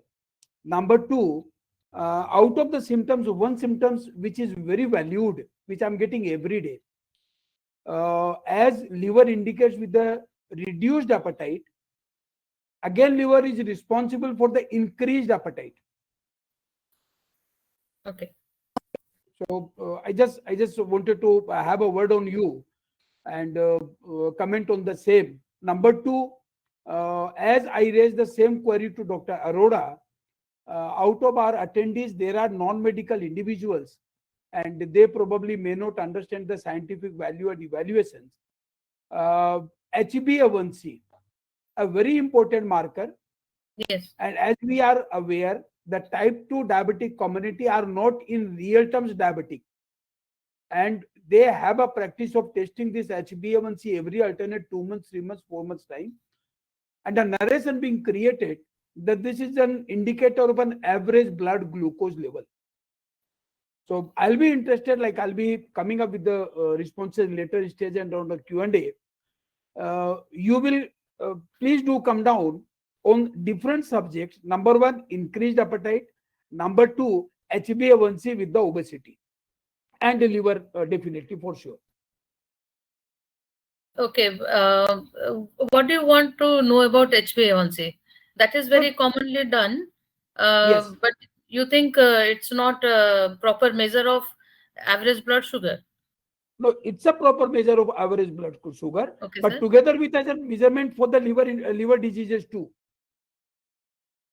For liver disease, whether it is beneficial? Yes.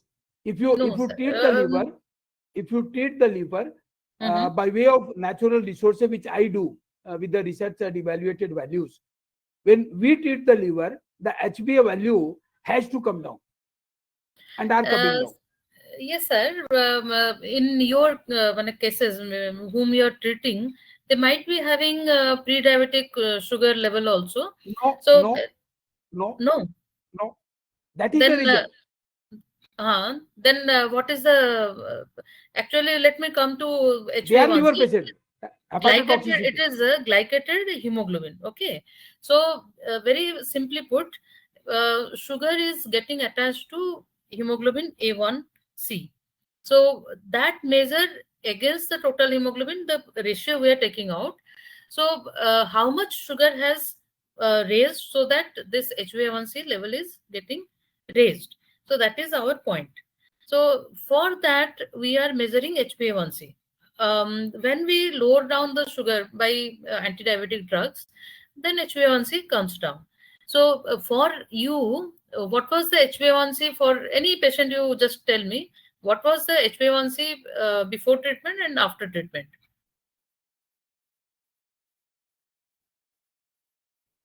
What was the HbA1c value, sir? Am I audible? Am I audible? Dr. Anil, yes, Dr. Acharya, you're audible. Dr. Anil? Sir's screen is hanged. Dr. Anil, are you audible? Yeah. Connectivity No has certain. worries. No worries. Sir, Dr. Acharya. Yeah, Dr. Acharya. Sir, I was asking, give me just one example. One of your patients who had what was the HbA1c value before treatment and after treatment? Definitely. I'll submit in writing. How much? It's like a patient we are supposing like on HbA1c of 7+ values. Okay. And non-diabetic, no Okay. diabetic history of the family, Okay. but have got a like food intake of like non-vegetarians, high rich protein food. Number 2, working, not sedentary at all. Okay. They had working. They are not obese also. Okay. Have got a clean body. But still, sir, okay, sir, it came down after your came treatment. down It came and coming down on a regular basis. Number 1. Number 2, the second example with the diabetes is Dr. Jagdale, sir. Dr. Rajendra Jagdale was a highly evaluated diabetic. HbA1c was 10.5. Sugar level was 300 plus. Without any modern support on diabetes values, being treated by liver only. Now HbA1c stands at 7 plus. Okay. From That 10.5 is fine. within Sir, 1 year. let me come to your first case. Yes, ma'am. Though he is non-diabetic, his HbA1c is 7, right? Yes. So let me explain you. HbA1c gives the, actually we call it as we tell it as a 3 months evaluation of average blood glucose, but it Right. is not so. Actually 1.5 months blood glucose level it can tell perfectly. Yes. Because we have 120 days of RBC's lifespan. So that is there. So when he has been diagnosed, he has given his blood sample for fasting blood sugar. So he might not be having high blood sugar. Okay. So, but at certain point of time in this past 1.5 month, he might be having blood sugar, raised blood sugar off and on. So you cannot monitor. Continuous blood glucose monitoring if done, then only we can find out. Definitely he had 1-2 spikes of this high blood glucose. So this happens when, I'm telling you, during early diabetes. Diabetes has not manifested. It is in pre-diabetic range. So pre-diabetic people can have this kind of value, yet they have absolutely fasting blood sugar normal. So he is not a stamped diabetic. So since his 7.1, the value was 7.1, he should have been advised to go for a oral glucose tolerance test or glucose challenge test. After that, we are able to make out that this is a case of diabetes or not. So either that, or you can go for a second evaluation, another in some other day, you can go for fasting and blood PPBS. So why unnecessarily bother the patient twice? So what we do, we go for a glucose challenge test in the second sitting itself. So from that, we see how the body when it handles the extra blood glucose, extra glucose. So that is how we find out that yes, he is a diabetic or not. Otherwise, you cannot call him non-diabetic unless until you go for a glucose challenge test or glucose tolerance test with proper indications and proper guidance. You give him some instructions that how he should be taking his food for past 3 days, then how he'll come. All these things you have to instruct and send him back. After 3 days, you have to take fasting, give him glucose. At 1 hour and 2 hours, you have to take blood glucose samples, and then you can tell whether he is diabetic or non-diabetic. So that is one thing. That is about the HbA1c. So he might be non-diabetic as per his knowledge, but his diabetic process had increased. So it is nothing to do with actually liver problem. It is it gives only the status of your blood glucose. So no problem. So that Thank is. you. This question was definitely raised for the attendees who are non-medical. And number two, a common symptom with the diabetes and a common symptom with the liver. Now, those suffering from the liver disease and those suffering from the diabetes may be early, maybe like running infection site, and or maybe the post, like a continuous diabetic patient with the non-medications. Now, a common symptom is what? Increased and food craving will be happening with the liver patient, and increased food habit and craving happens with the diabetes. For diabetes, it is increased food craving, and liver disease, it is nauseous or. Yes. Madam, so this question again for our attendees. Please come up. Okay, but actually, whichever symptom is more, that will take over. Usually, polyphagia, polydipsia, and polyuria. These are the 3 P's that we see in diabetic patients. And as I told you, body is not like the way we read it, this system or that system. It is a very complex, very complicated. God is great, nature is great, that it is handling so much within our body. So actually, the neurological system, our brain controls the satiety center and the hunger center. They are controlled by different hormones and different factors. So they got disrupted with insulin resistance. Insulin resistance is what? Let me tell you. Usually we know that insulin usually will utilize the glucose. But in type 2 diabetes mellitus, what happens? Insulin is high in the blood. There is hyperinsulinemia, but there is insulin resistance. Okay, so usually people who have the habit of binge eating, like they will come and have breakfast, before breakfast something, after breakfast in between they will take tea or some biscuits or chocolate or something they will be taking. So somewhere around 8 to 10 small big meals they will have. So this binge eating phenomenon that raises the peak of insulin. So the moment you take something, it will raise the insulin, but actually it is not needed. So all the time that insulin level now is maintained, and due to hyperinsulinemia, gradually the insulin receptors at the molecular level, at the cellular level, they get non-responsive to insulin. So finally what happens, though we have increased insulin in our blood circulation, but we are unable to digest the glucose. That's all.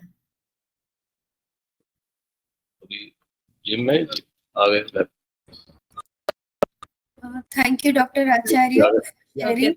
Dr. Anil, may I leave now because I have to? No problem, but I'm really thankful, Dr. Acharya, and I believe like we will be looking after more sessions with you so that we can deliver right away to the doorstep of the individuals and our community to make them healthy and more healthier. Thank you for coming and joining us with the session and delivering the insightful. Thank you so much, Dr. Acharya. Nice to connect with you all. Namaskar. Thank you. Can I say something? Yes, Can ma'am. I say something to Dr. Acharya? Okay, please, ma'am. Yes.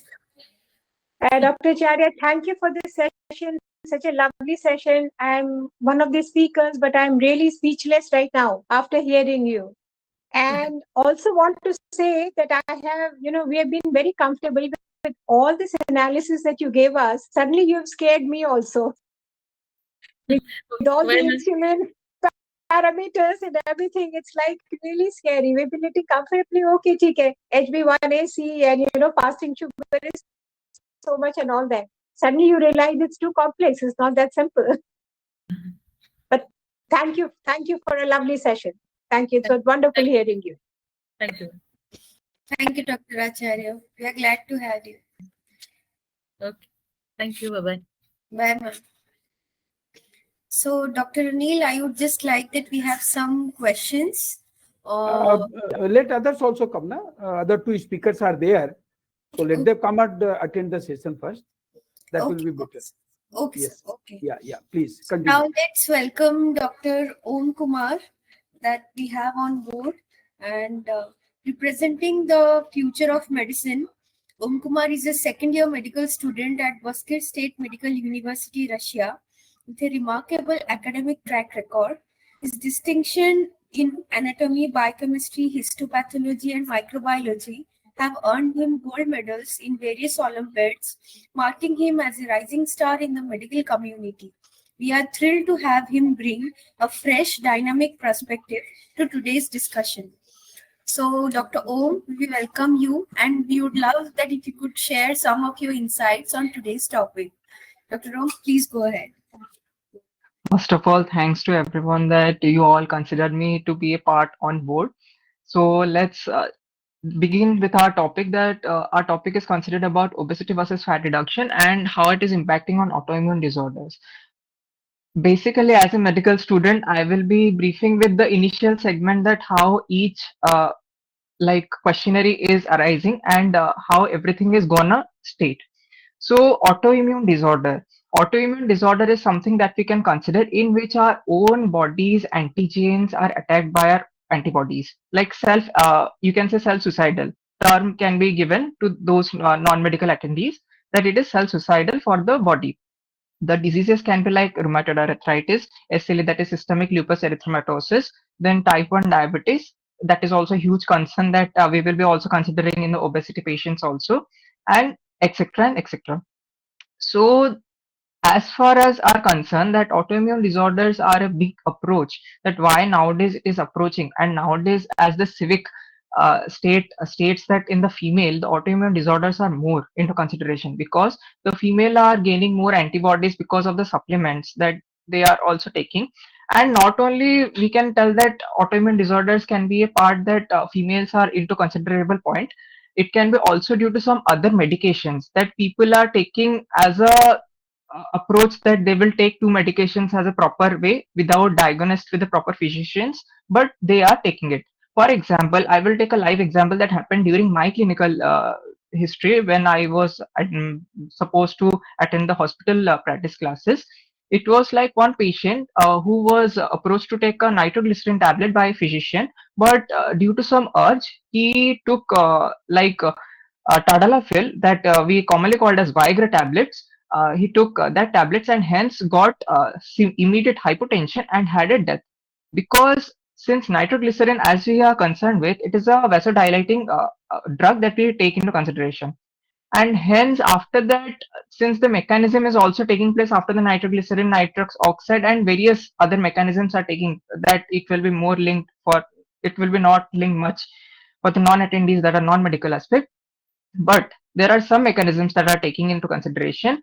This can be more invasive for the health of the being rather than understanding what is happening inside our body. Because since nitroglycerin is given by the physician by some purpose, since the person was having severe hypertension, and nitroglycerin, as we can know that since the doctor panel also can understand that it is a tablet that nowadays normally we can give. Next aspect I also came through like a patient with, as we know also, hypertension is always linked with diabetes in maximum cases, like type 2 diabetic mellitus, the hypertension is always linked. Because in that stage, like hyperinsulinemia is taken into consideration, that is RAS mechanism is also taking place, that angiotensinogen, then angiotensin 1, angiotensin 2, 3, 4, furthermore like products are getting formed, and hence they are capable of making so many enzymes. But in those RAS mechanism, there are something that here biochemistry will also be interlinked, that is competitive inhibition. In the hypertension patients, we used to give ARBs or ACE inhibitors. ACE inhibitors that like angiotensin converting enzyme inhibitors.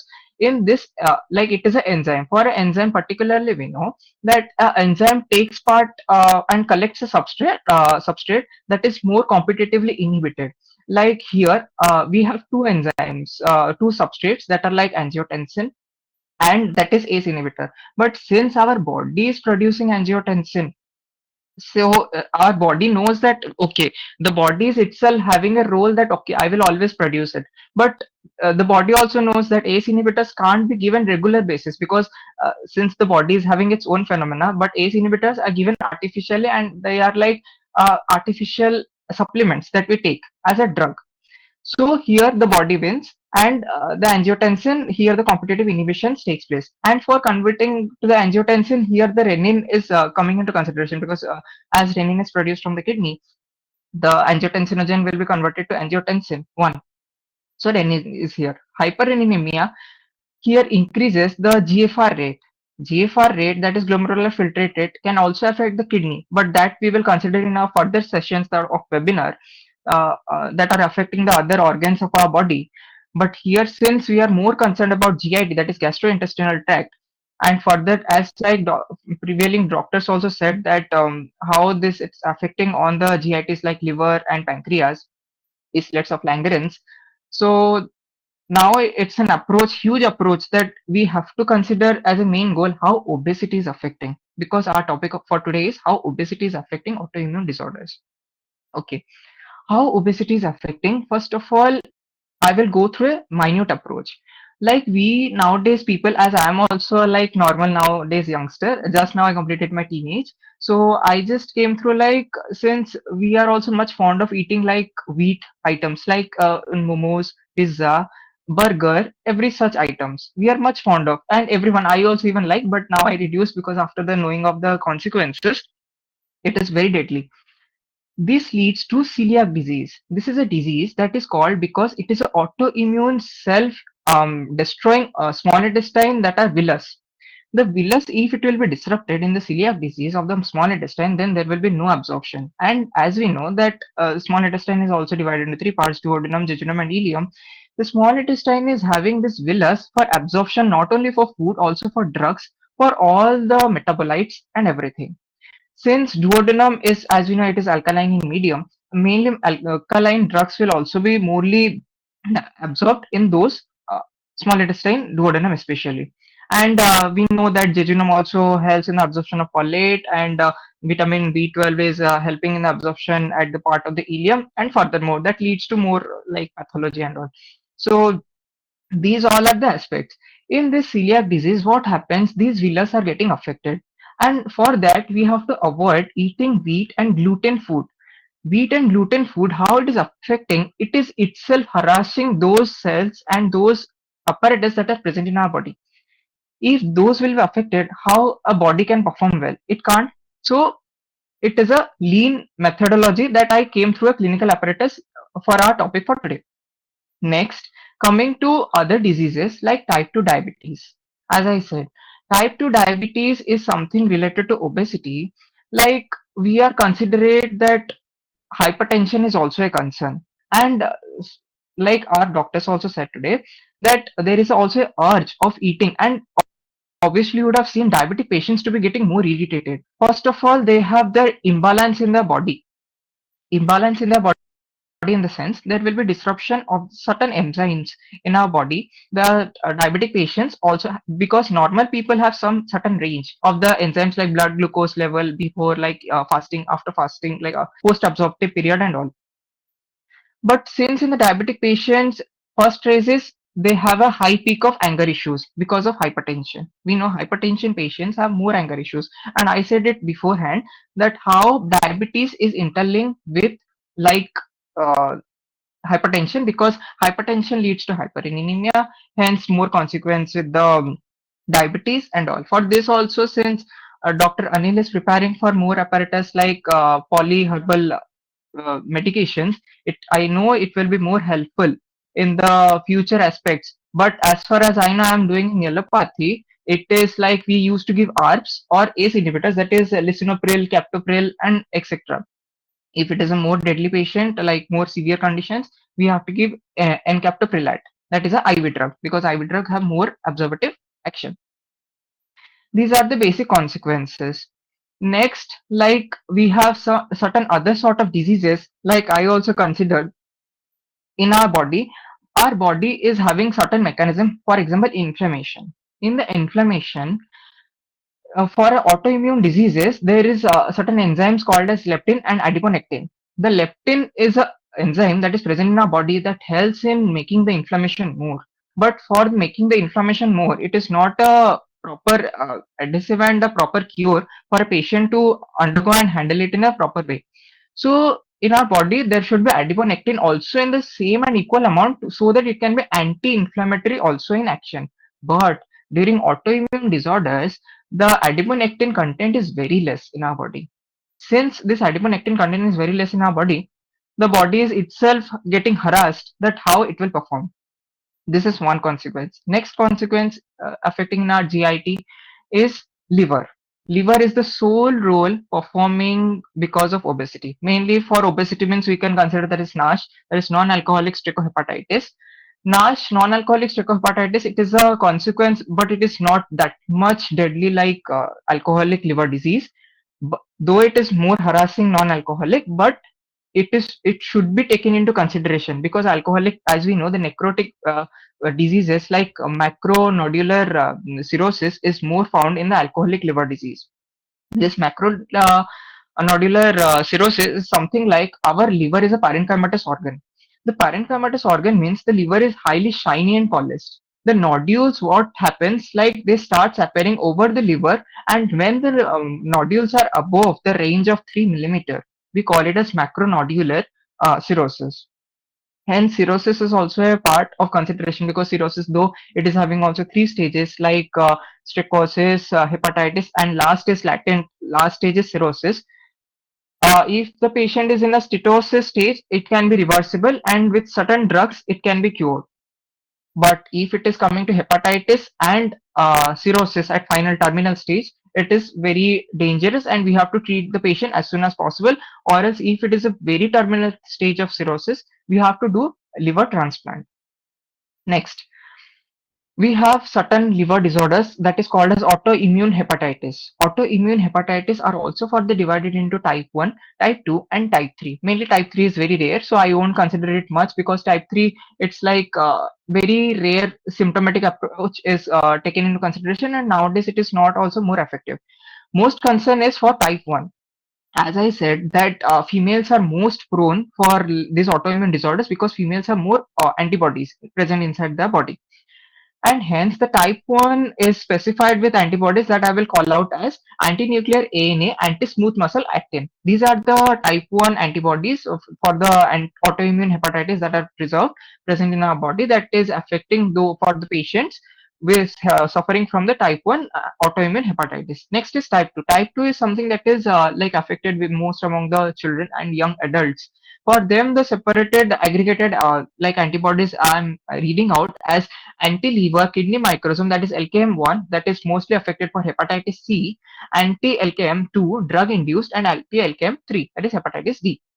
And as I said, that last, that is type 3, it is not most prone nowadays, and it is very rare. Next, it is like morely linked that some sort of jaundice. Jaundice can be also divided into three types, as we know, but among the types, the obstructive jaundice is the most convenient structure that is concerned for obesity. What is obstructive jaundice? Obstructive jaundice is something in which our biliary system is getting blocked, and that is called as obstructive jaundice. And this obstructive jaundice is because of this more level of production of our enzymes. Because see, our body is having a certain capacity, like Dr. Acharya said, if there will be binge food eating, like we used to eat like rather than eating normal breakfast, lunch and dinner, we used to take more snacks, like more binge eating. It is not good for our body. So it leads for our body also to produce some certain of enzymes like ASAT and ALAT, that is aspartate aminotransferase and alanine aminotransferase. These enzymes level also increases. Like we as medical students and medical professionals, we also consider as pathologists also that ASAT upon ALAT ratio. If the ASAT upon ALAT ratio is greater than 1, we consider it as a liver disease. As it is also very common in the reports also we can get it. If it is greater than 1.3 something, it is concerning more for liver disease, and it is if lesser than 1.3, it is then concerning for the lung parenchyma. Since it is more, if it is more, so it is concerning for liver disease, and for liver disease, we know that the enzymes will be more producing inside our body, and hence we conclude that more eating and binge eating and not eating in a productive way can be more harassing. Since I also came through an age, and I am also in that age that binge eating is also considered among all our youngsters. But, but for every solution, there is always a but. Also, we have to always plan for a plan B. We have to also think after that we are gonna persist and leave for a further do.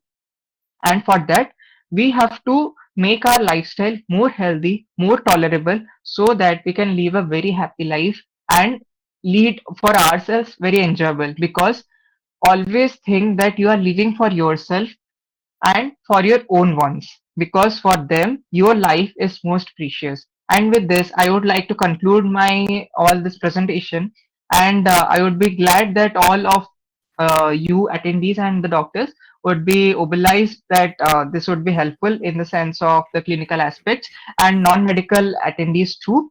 And with this, thanks to all the mediators and moderators that for assigning me on board, and considering me that I'm so, as like a medical student, I'm also considerate in this panel.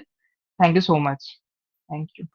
Thank you, Dr. Rao, for all your insights and sparing all your valuable time.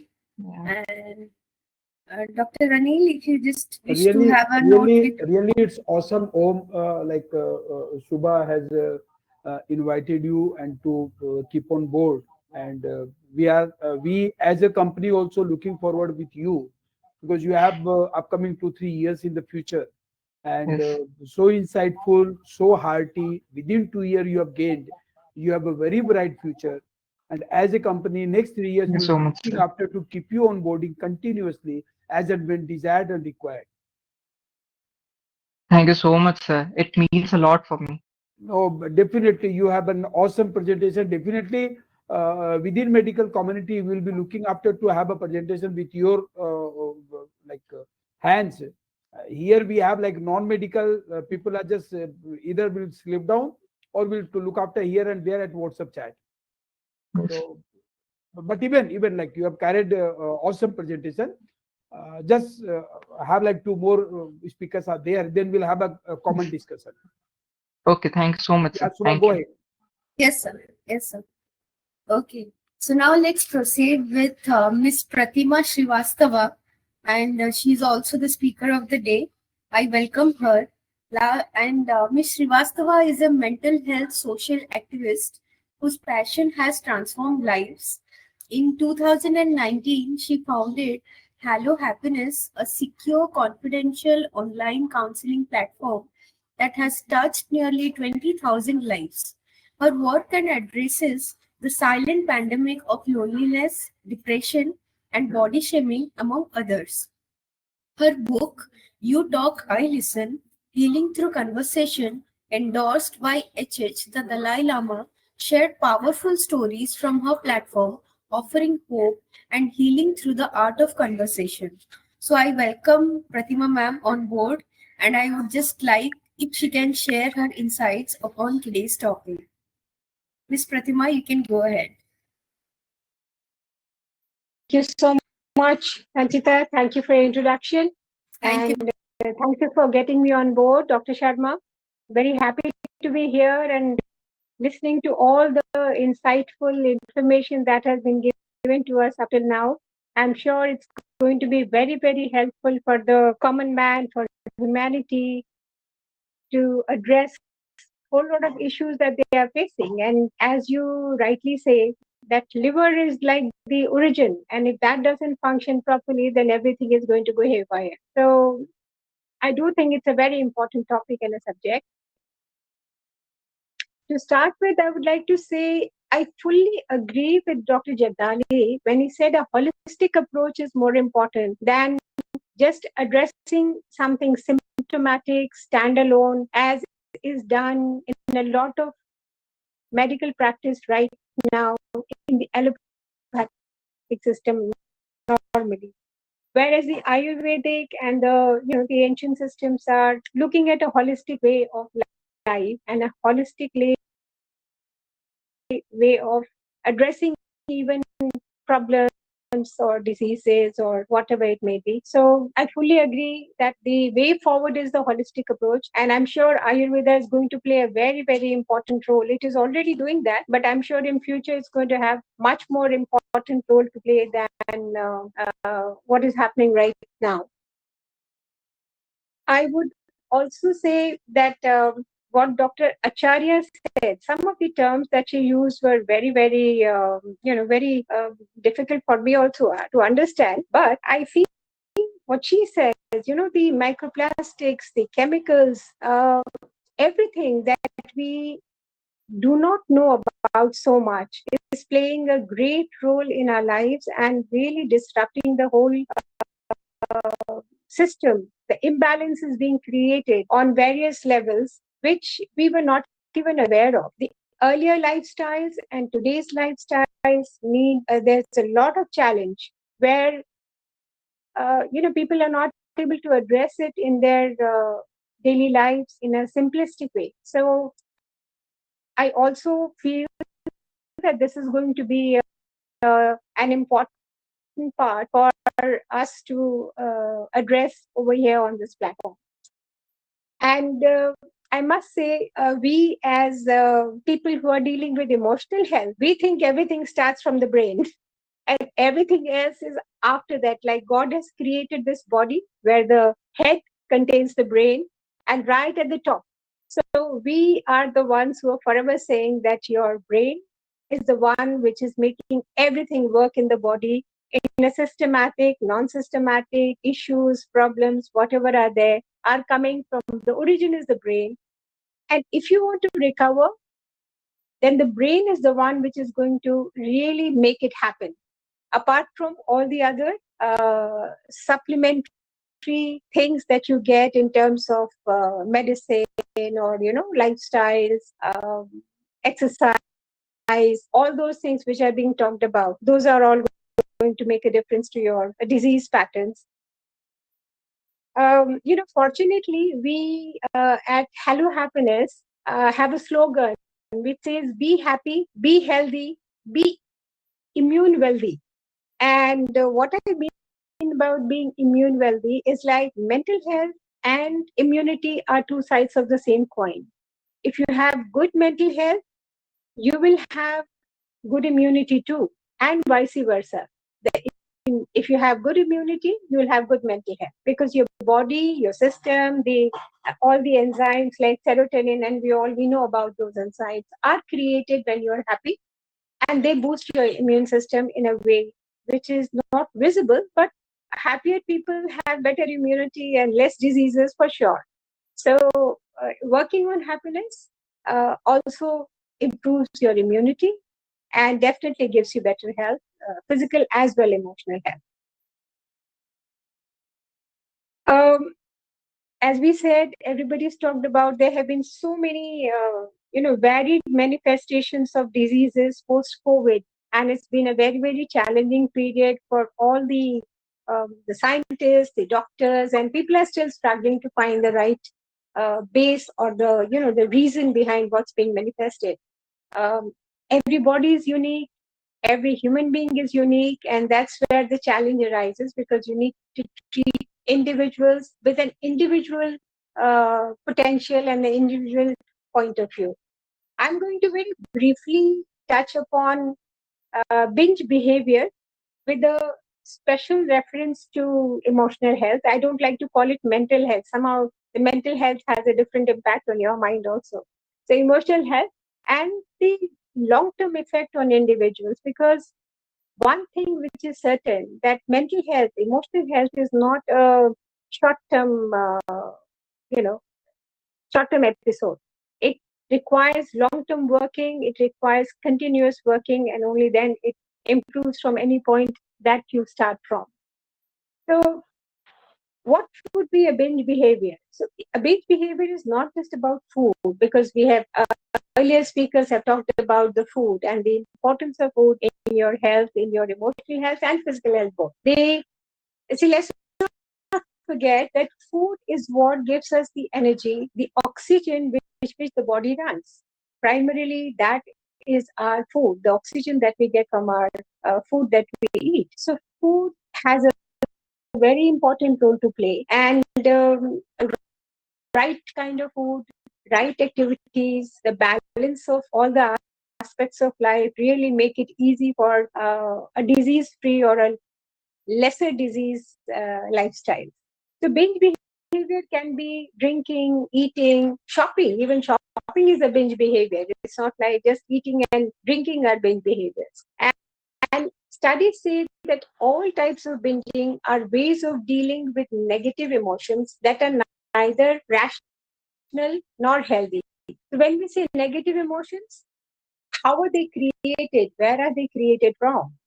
They are all created from, as I said, from the oxygen, the support system that the body works with, and that oxygen comes from food and the digestive process. So there comes the liver again, and the absorption. So there comes your blood again. So everything is in combination. Nothing is individually separated from each other. It's all a combination of things which starts working on your body, in your system, in your mind, and that's where it all takes effect on your body. There are some common questions that whether overeating causes, the binge eat, overeating, what does it cause? So it really causes your stomach to expand and the size to adjust to the amount of food you're eating at a time or repeatedly. So the repetitiveness or the binge eating, as we call, has too much quantity which the stomach can't really absorb or can't really use, is being pressed into the stomach. And because of that, the stomach has to expand and adjust to that food and make the quantity, absorbable and digestible, both of them. The other question I come across is whether, who are the people who normally can have these kind of this? Who are the people who normally have the binge factor in their life? It can be anyone. It can be youngsters. It can be middle-aged people. Just now, the earlier speaker, Dr. Om, was talking about his age group, which is into all kinds of food eating and does not believe and understand as to why we should not be eating, the current fads of foods, of burgers and whatever, so all those things. So it can be anyone. There is no such thing that this group is going to be into binge factor, or so it's across the board. It can be, but it is observed normally that it happens between youngsters as his age group and the middle-aged people who probably have have gone through process of life and now think, okay, it doesn't matter, let's do it, kind of a thing. So that's the other one. Other things that affect this kind of binge eating behavior, some people, there's a painful childhood experience which makes them have a kind of an no emotional saturation. Because I'm talking from the emotional health point of view, I would like to put forward this point that sometimes the childhood trauma makes you go into food eating patterns which is not really desirable, and there could be a family problem, a critical comments that have been made to you in your childhood. They stick to you. They kind of remain in your mind, on your shape, on your weight, on your eating habits, or also can all lead to binge eating behavior.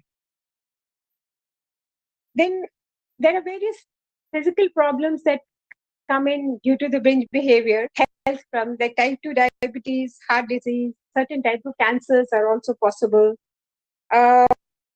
they can always have mental health issues, depression, anxiety, suicidal thoughts, sleep disorders, digestive system, joint muscle pain. All these are diseases which you can get while having a binge eating pattern in your life. Then weight gain is always compounded with your mental health, physical distress. It's always like that. It becomes complicated. Once all these things happen, it becomes complicated for your mind to address it in a simplistic way, which is the way life is to be led, actually. Binge eating can also bring in low self-esteem, depression, anxiety, irritability, especially after you have had the binge episode in your day. Right after that, most times the mind tells you you've done it wrong, and then you get into these emotional upheavals of your own. You start thinking, oh, why did I do it? So there's a low self-esteem for yourself. Why couldn't I control myself? All those things come into with the binge behavior. In the University of Pennsylvania, they are saying that the neural circuits that form habits in the brain are altered in patients with the binge eating disorders compared to those of patients with such disorders. So that's another aspect of binge eating, which has been scientifically proved. Because then the neural behavior becomes your neural circuits that form the habits. And then you get into that habit. It's a pattern then. It keeps repeating itself. So the neural patterns in the brain are very attracted to repetitive behavior unless you can change it by some kind of intervention or very strong thought, very strong ability of your own. What are the possible causes of binge eating? So what makes one person going to binge eating may differ from another person. As human mind, all individuals have different thinking process and different minds. So it can be different from each individual. But primarily, it releases the pleasure hormones in the brain, which is serotonin, dopamine, and that also encourages the addictive tendencies, because then it's a happy feeling. You are into a happiness zone of your own mind, and then you say, okay, I can repeat it again and be happy again. And so those things become a part of your eating pattern, and then they become addictive tendencies unless, as I said, some intervention of some kind is done by therapy or counseling or being strong, or even medication sometimes, depending on what is required. Number of celebrities have confessed to binge eating while going through depression, isolation, insomnia due to emotional reasons, and gain huge amount of weight. So weight is a byproduct of that kind of eating, for sure. One name that comes to my mind offhand is Monica Lewinsky, who in the US, who actually gained so much of weight and had to go through a lot of therapy sessions and whatnot to be able to reverse all the diseases, etc., that she had. So we hope that nobody has to go to that level to reverse your binge eating, or Coming to the risk factors associated with binge eating disorders, I would like to say there are a number of factors which are there. So one thing which we need to remember always is, as human beings, we do have certain patterns from our past, which is a part of the system, whether they're genetic or they are circumstantial or they were your childhood experiences, whatever it may be. So there can be a family pattern of disorder eating, family pattern of dysfunctional emotional coping that also adds to this kind of binge eating disorder. Personal history of trauma or abuse of some kind in your childhood or even your adult, it can happen at any time in your life. Personal feeling of food insecurity. So, sometimes you have not had enough food in your earlier years or whatever, due to whatever reason, and that kind of brings in this kind of food insecurity in your mind, and you want to eat more and binge on food. Then mood disorders such as depression. I just mentioned about Monica Lewinsky because anxiety, depression, insomnia, isolation, all these factors made her binge on food. She herself kind of confessed to that. Then it can also be an anxiety disorder, which can bring in the binge food habit. Another thing which is, especially in children, it's very prominent, attention deficit or a hyperactivity, what we call the ADHD. Even that kind of influences the binge eating behavior. There can be substance use disorder, which is quite common. It can bring in, extra eating. It can also work the other way around, both ways. It works both ways. Then body dysmorphic disorder, and there can be executive dysfunction in your system, which can also make you, kind of make you feel that you need to eat more or again and again kind of thing. Then I would like to mention the possible complications of binge eating disorder. So any mental health disorder, emotional health disorder can escalate to cause increasingly destructive thoughts, feelings, and behaviors. Binge eating disorder can also bring in with health complication associated with obesity, as all the other speakers have spoken before me. So obesity brings along with it so many other complications. Some of them I would like to mention here: type 2 diabetes, cardiovascular diseases, gallstones, fatty liver diseases, kidney diseases, osteoarthritis. And on the mental side, it can give antisocial behavior such as secrecy, avoidance, and lying, because you don't want to tell everybody the truth, so you get into that habit of being able to lie. Increase in erratic behavior such as stealing and hoarding food. A lot of people, especially in the diabetes segment, we have seen people like to kind of steal and keep it aside because they know they would want to eat and others are telling them not to. It's not healthy for them. Increase in depression, anxiety, and body dysmorphia. Increase in distress, self-loathing, and risk of self-harm. So all these are factors, physical health and emotional health. These are the factors which can impact you when you have this binge eating disorder and obesity as a consequence. Then there are, how can it be diagnosed and tested? So healthcare providers can do diagnosing disorder by asking, there's only detailed questions about behaviors, thoughts, and feelings of the patient, which can bring about the diagnosis of this particular behavior in the human psyche. People are generally reluctant to open about these details, but honesty is important in this kind of a situation, and getting the right diagnosis and the right treatment at the right time is the winner in all such situations. A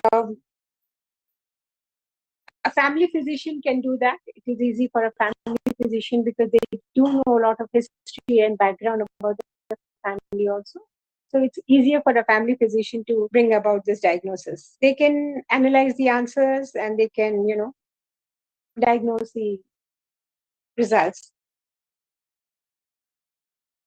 Now, unfortunately, there is no test for it. So you have to go through a system of being diagnosed through a questionnaire and analysis of those questionnaire for a doctor or healthcare person to be able to diagnose what they are saying. There is no quick fix to this, but the consistent long-term treatment plan, people can recover. It has been seen that people can recover with that. Therapy, counseling is usually the foundation of this treatment plan, and it has proved effective for most people. It's, in some very few cases, the doctors are not able to make a headway, but otherwise, normally, it's really, it has shown very good results. You're coming very hearty, madam. And this require the whole day to come up on the subject. Absolutely right. Yes, it will be very difficult to how to compress this into something small. I'm just touching the surface because we are talking about obesity and liver and Yes. So now dysfunctioning or what we whatever. require, what I think personally, that the next 3 webinars, so we have picked up for the liver and obesity and fat, but thereafter the 4th month, we will keep up something onto these mental disorders and whatever going on in the market, and For sure, simple for and sure. alone and lonely subject, where we will be inviting the parents to attend, whoever have got certain like this sort of healthy interventions in the physical disorders. Sure. I think that's a very good topic, very good subject to work with. Will come up, because now we are running short of time. Yeah, so So- let me just quickly conclude. Let me just Yes, madam. quickly Please, conclude. madam, There are few options. There are few options which one can take. There is dialectic behavior therapy, there is psychodynamic therapy, there are individual psychotherapy and group therapy. And there are medications which I'm sure antidepressants, anxiety medications, all those can be looked into by the people depending what you want to do. But as I said, the best thing is to be able to take this diagnosis seriously, practice mindful eating, recognize the hunger, eat when you're hungry, identify triggers, avoid them. So one thing that I would really like to say here is research shows obesity impacts brain health. Yes. Although the medical fraternity at this point of time does not know the conclusive evidence and no conclusive evidence, but there is definitely connection between obesity and brain health. So, I mean, coming from the mental health point of view, I would like to mention that obesity and diabetes have been on the rise, especially in India, and the pandemic hasn't helped so slow these statistics. And at the end, I would just like to conclude that the studies over the years have revealed a complex interrelation between obesity and mental health. It's not a very linear or a simplistic connectivity. It's very complex. And obesity and mental health issues also share some common risks. That is, lower socioeconomic status, sedentary lifestyle, both of which can lead to depression and weight gain. Again, the obesity and the mental health thing. And they are all treatable with certain amount of attention that we need to pay in our daily life and listen to our own mind, heart, and some intervention from the specialist and like the doctors that we are talking about. I'll be interested in intervening you at this time.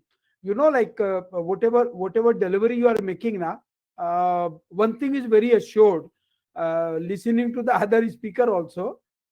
For example, a doctor and consultant always ask an individual or the front patient and sitting across the table that start working here and there, go with the yoga, go with this food restrictions.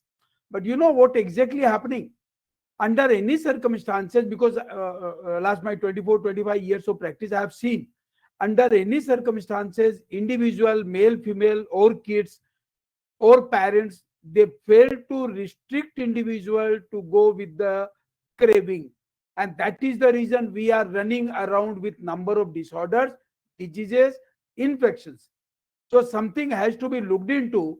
And the reason we are coming up with such webinars and awareness, because if I ask you, don't have lunch, how many days you cannot have lunch? If I ask you to avoid the food, how many days you can have an avoiding food? Right? So that is true. That very true. Food craving, liver infections, everything have got a relationship with the brain. But you know why? The biggest aspect no consultant or others are not coming into, liver is an spiritual organ and no intervention being entertained by the body to intervene the spirituality. So we do not require to have meditation beyond the body. Body have got its power and mechanism to follow the spirituality. So vice versa is applicable. Absolutely right. I completely agree with you, Dr. Sharma. Yes. That the spirituality is within you and you don't need to go outside to do all this. You really don't have to. Absolutely. So definitely the disease or the level we are touching, and I'm very much excited because this is our maiden webinar. And you just imagine, like, we are crossing 2.5 hours. We were expecting something within 2 hours, but still we'll come up with the result also, because I have had like one poll, and we have a very good result of the poll. So like, it's a huge time for the NSNPL in coming months and years to bring up and build up a team of association, team of individuals, like Om has delivered, like Dr. Acharya has delivered. Dr. Sandeep Arora is the personality of JAM. I don't have a words to appraise him. Like Dr. Jagdale, I don't have a words, because he is an individual nobody has identified. He is there with the helping mood to create an innovation out of innovation. So it's a huge team. We are Absolutely. coming up with a huge team. Yes. I'm also wanting to mention this here, that whenever you want to come out with a drug or something, the research portion is so expensive. Even today, for people to come out with something is not that simple and easy.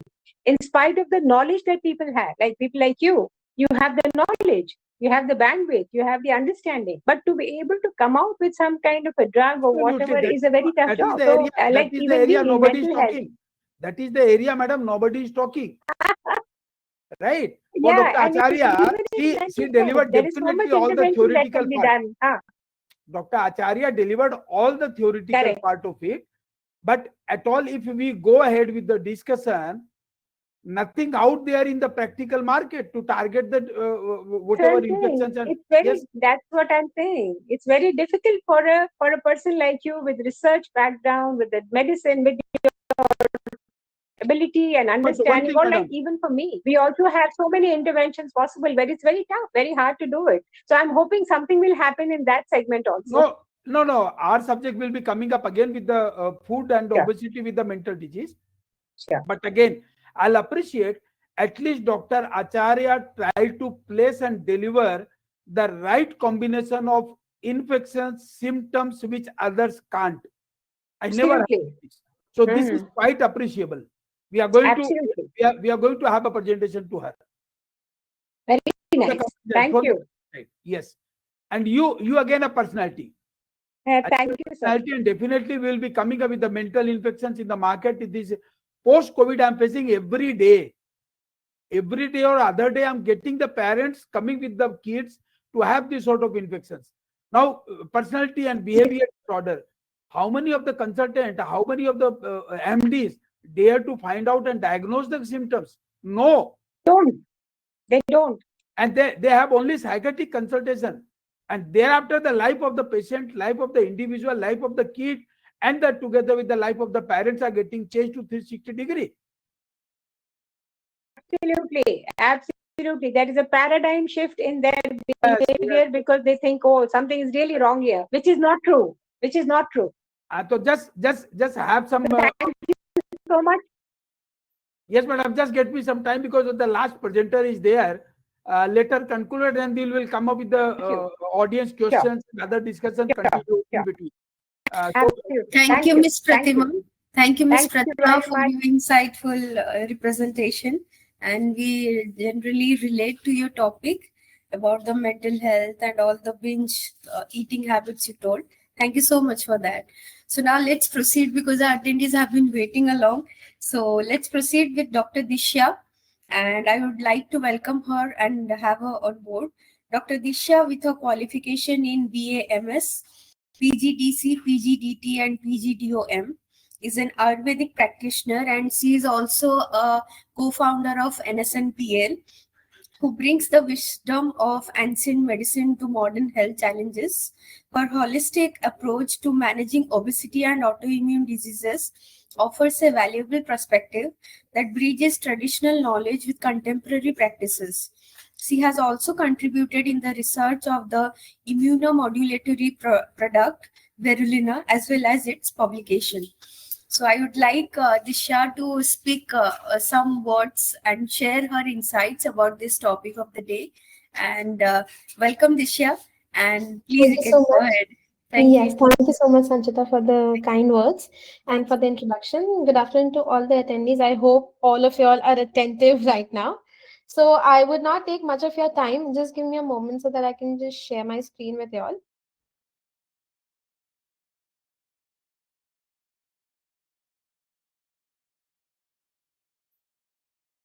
Okay, if you could just help me, Sanchita, can you see the screen? No, it's not visible yet. Yes, Okay. it's visible now. Okay, great. So, as you all know that a lot of speakers of ours has already addressed what exactly we are talking about today. I would not take much of time. I would just go in brief that to begin with, our topic is obesity. Obesity is really a very growing concern in the entire globe, which is often linked to inflammation, and it is at a higher risk of autoimmune diseases. So, as I've written here, that the excess fat triggers immune responses that can disrupt the body's defense mechanism, leading to various health conditions. Here, I have highlighted, as there are many autoimmune diseases, what the point that I have highlighted is very, very common, especially amongst women, that is the hypothyroidism, or say Hashimoto's thyroiditis. I would just give a small introduction of what it exactly is. It is also known as chronic lymphocytic thyroiditis or autoimmune thyroiditis, in which the immune system mistakenly attacks. As we know what autoimmune disorders are, here the immune system is particularly targeting our thyroid gland, and it attacks our thyroid gland, which leads to inflammation and impaired thyroid functionings.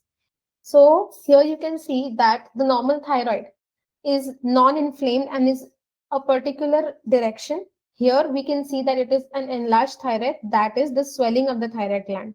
It also affects your voice. It also gives you low appetite. I would be discussing the symptoms here later. If you see internally, I showed you the structures here. Externally, it looks like a bulge. The inflammation is noted due to the impaired functioning of thyroid hormones. The causes, I would like to just mention that there are very few causes for the Hashimoto's thyroiditis, since it's an autoimmune disorder. We'll be also featuring few of the targets like genetics, gender, iron deficiency, environmental factors, other autoimmune conditions. As we go ahead, genetics is the main and primary factor that we are focusing on. The genetics is like, I believe, family history, be it mother, father, or we're also seeing a cross inheritance genetics as well. It just does not lead to your first generation, it also leads to a cross inheritance as well. As we talk about the causes due to gender, it is also mentioned everywhere that the female to male ratio of having hypothyroidism is more in female and less in male. That is 8:1. This is the common research ratio that we are seeing, and it also affects the ages between 30 to 50.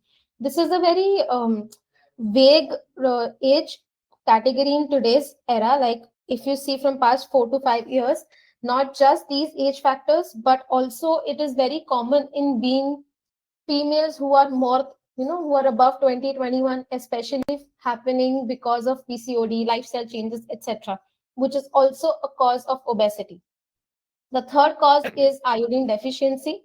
Definitely, people who do not have the knowledge of how much iodine intake, of course, we being layman will not have it. Sorry, we being layman will not have it because we're not really mentioning or we're not really measuring the regular iodine intake. There is a notion in the country that goes on that you must either consume just Sendha salt or just iodine. No, we cannot just do that with our knowledge of Google. We have to make sure that the mechanism goes through according to the research and according to what our doctors prescribe. There are certain environmental factors which triggers Hashimoto's thyroiditis or say hypothyroidism, which happens with viral infections. Stress being the most common infection. It is the most common factor, I would say, and I would rather call it a mental infection these days, because every now and then, even right now, I believe Sanchita is definitely having a stress about how the webinar is going. It's really very simple. We really need to, yeah, correct.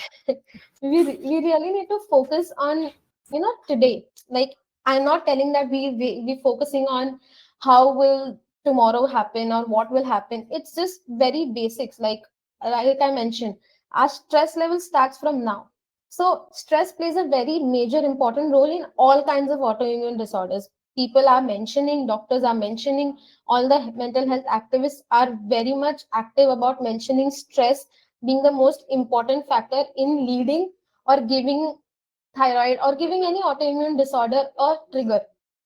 Then we have other autoimmune conditions that I had mentioned earlier, such as diabetes, rheumatoid arthritis, celiac diseases. These are also an associated increased risk of hypothyroidism. Definitely, few of the causes that aren't mentioned here and are definitely not yet developed, but are also being seen, which can be discussed later or which can be, addressed later.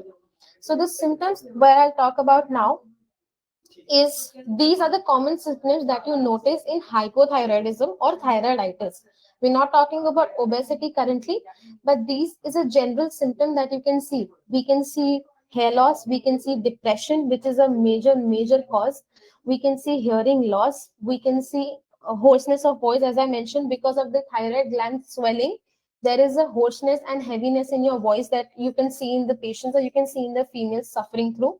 We can see swelling happening here, we can see enlarged thyroid gland. So people who think that we need to go to the doctor, or people who will ask me when can we visit the doctor, here your symptoms are so much common and so easy to for you to at least make sure that you are going through something.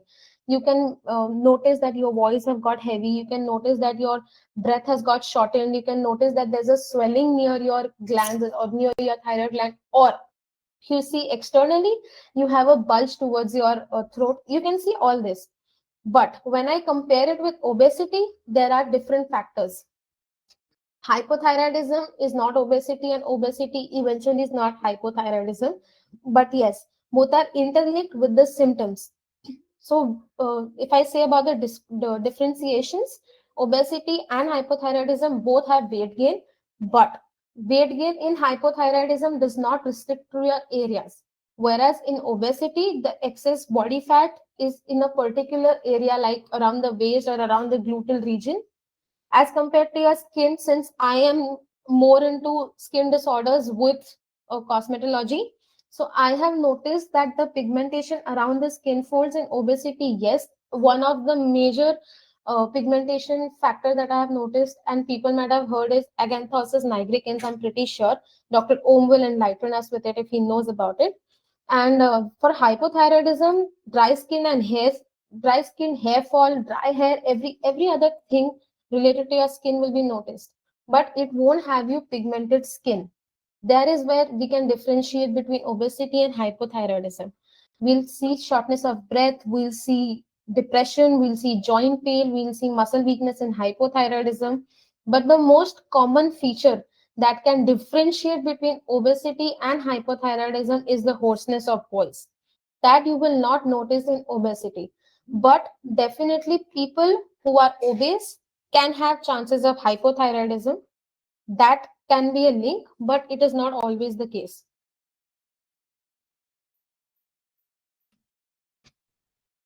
Going to the diagnosis, people who have already been diagnosed with hypothyroidism, I'm sure, are knowing that every 3 months they have to go through diagnostic test, or maybe 6 months, it depends upon the severity. But your doctor will make sure that these are the factors being examined once you are being examined for hypothyroidism or thyroiditis. First, when you go to the doctor, I am giving it in a very layman language for the non-medical people and attendees. We have it here. So when you go to the doctor to understand if you have any of these conditions or any of these disorders, these are the following diagnostic factors that they'll follow.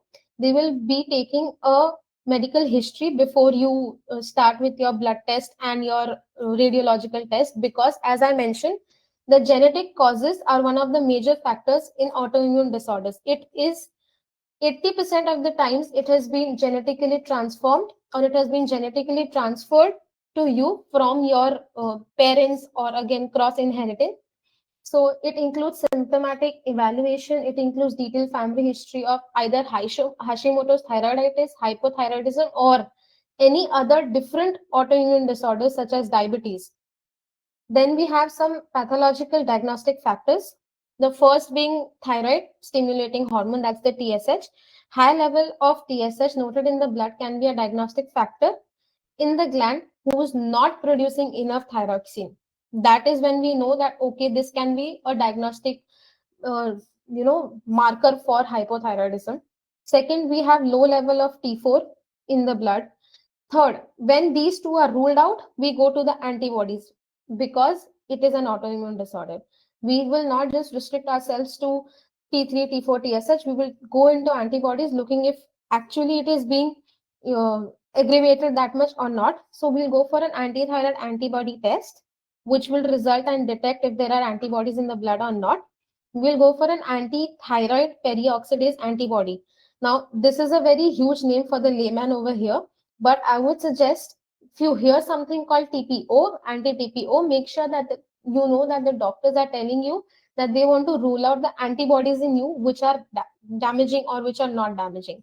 So here we'll see if there are derange towards a higher scale, means if the TPO levels in your blood test are at a higher stage or in a higher level, it can also indicate autoimmune damages. Once all these is ruled out, we are correlating the swelling with a radiological test, which includes the ultrasound of your thyroid gland. It can rule out how much is the enlargement or how much is the swelling present in your gland and how much is the severity of the case. After which we get back to the treatment. So certainly autoimmune disorders, we do not, at least medicinally, we do not have a particular targeted treatment, but we have alternative therapies which can help you get cured or which can help you symptomatic relief at different level of stages. Although the treatment is vast and very subjective according to the stages of the manifestations, I have mentioned here the initial or general line of treatment that can be followed from the initial level of your diagnosis. So the first will be the hormonal therapy that the doctors will give. The most common is levothyroxine, which replaces your thyroxine hormone, which, in ideally our glands should be making it our own, but of course, since it's not possible by it, so we are giving it externally. Then we will have dietary and lifestyle modifications. We have vitamin supplemental therapies, supplements like zinc, supplements like vitamin A. These regulate T3, T4, and TSH, definitely increasing the production or trying to make sure that it is being inherited or it is being regulated as better as earlier. Then we have alternative therapies with Ayurveda, the herbs that I am sure we have mentioned everywhere in our website and everywhere, that inflammation is the main target that we are targeting when we are talking about autoimmune or when we are talking about obesity and when we are talking about hypothyroidism. Thus, we at NSNPL have an approach on inflammation and immunomodulatory polyherbal formulations to overcome such disorders. I am open to any questions you have anymore now. Yeah, Dishya, actually, we have some queries from our attendees. So, will you be addressing them now? I think let Dr. Sharma conclude and then we can address all the questions all together. Yeah, sure. We can do that. Thank Yeah. you so much. Okay, thank you, Dishya, for sharing with us all your insightful, experience and research works, and we appreciate that. And now I would like to proceed. And now we have the most awaiting Dr. Anil Sharma on board. We all are And- here. Subhash, Yeah. we all are here, and that will be a intermittent discussions in between. Yes. And we are here to respond any of the queries. So, sir, will you be okay if you just complete your deliverable? Then after we can go for question and answer session. It's better like just start with the Q&A first. So in between only I start handling. And Okay, sir. before to Yeah. that, I'll initiate the discussion. See, taking into consideration since beginning, Dr. Arora Sahab. Sir, sorry to interrupt. Let me just first introduce you a bit so that all our Always. attendees will be, aware of your Please. designations and all. So I would like to introduce Dr. Anil Sharma, who is the brain before this webinar event, I would tell, and who have taken this initiative to just, have this gathering so that we could address the current scenario, modern life, the problems that we face, may we realize or not. And we literally heartily thank him for sparing the time, arranging this opportunity where we can have a one-to-one interaction. And now let me introduce him, that he's a seasoned naturopath medical consultant with over 25 years of experience. Dr. Sharma is the founder of Natural Solutions and Nutraceuticals Private Limited, a specialist in Nadi Vigyan diagnosis. His dedication to treating chronic lifestyle diseases and his innovative work in herbal nutrition have earned him a global reputation. Dr. Sharma's research is pioneering and his commitment to wellness is unwavering. So I gladly welcome Dr. Anil Sharma on board, and I would just like that he could share his well-researched work and all his experience and could share with us. We would be delighted. So Dr. Sharma, please go ahead. He can. Thanks for the kind word and all. Thank you. Let me initiate the discussion with the deliveries made by Dr. Rajendra Jagdale, sir. Yes, sir. He is the founder and CEO of Science and Technology Park, supported by Science and Technology Park, Government of India Ministry. And Dr. Sandeep Arora, whom I have a respect which I cannot explain, is a seasoned pharmacist. You can say is the master of pharmaceutical sciences, and heading with a directorship position at Amity University, Mohali, leading with the sciences. Then Dr. Acharya. Lovely to hear, and I'm just going to communicate my word of thanks to her personally, because in my life, last more than 2 decades, I have so many interactions with the medical consultants and here and there, looking into other aspects. But the way she delivered, the way she try making the symptoms available, which I am fond of. I never fond of the disease and terminology which are getting uttered in the market and narrative. I always fond of treating the symptoms, and by we decide the disease infections. So she was very much successful. Yes, 5%, 10% here and there was one of the basic symptom she failed to deliver. That was the increased appetite, right? And second, Miss Pratima, I recently had a meet. We had a wonderful one day. Means I met her for a couple of hours meeting, but when did we concluded the day? I just forget about. And in the evening we come to know, oh my goodness, this evening is happening. Nice lady, nice hearty mental approach, and I don't know, God always chooses individuals to serve to the community. Maybe doctor, may not be a doctor, but she's a nice lady, and I appreciate the way she desired to deliver to the community. And moreover, which you people are not aware, she lost her brother during the COVID times, and he was a brilliant doctor here at Mumbai, deputed for the COVID duties, and by somehow we lost him. Otherwise, the great personality would have been there in between us only. Dishya, she is a newcomer.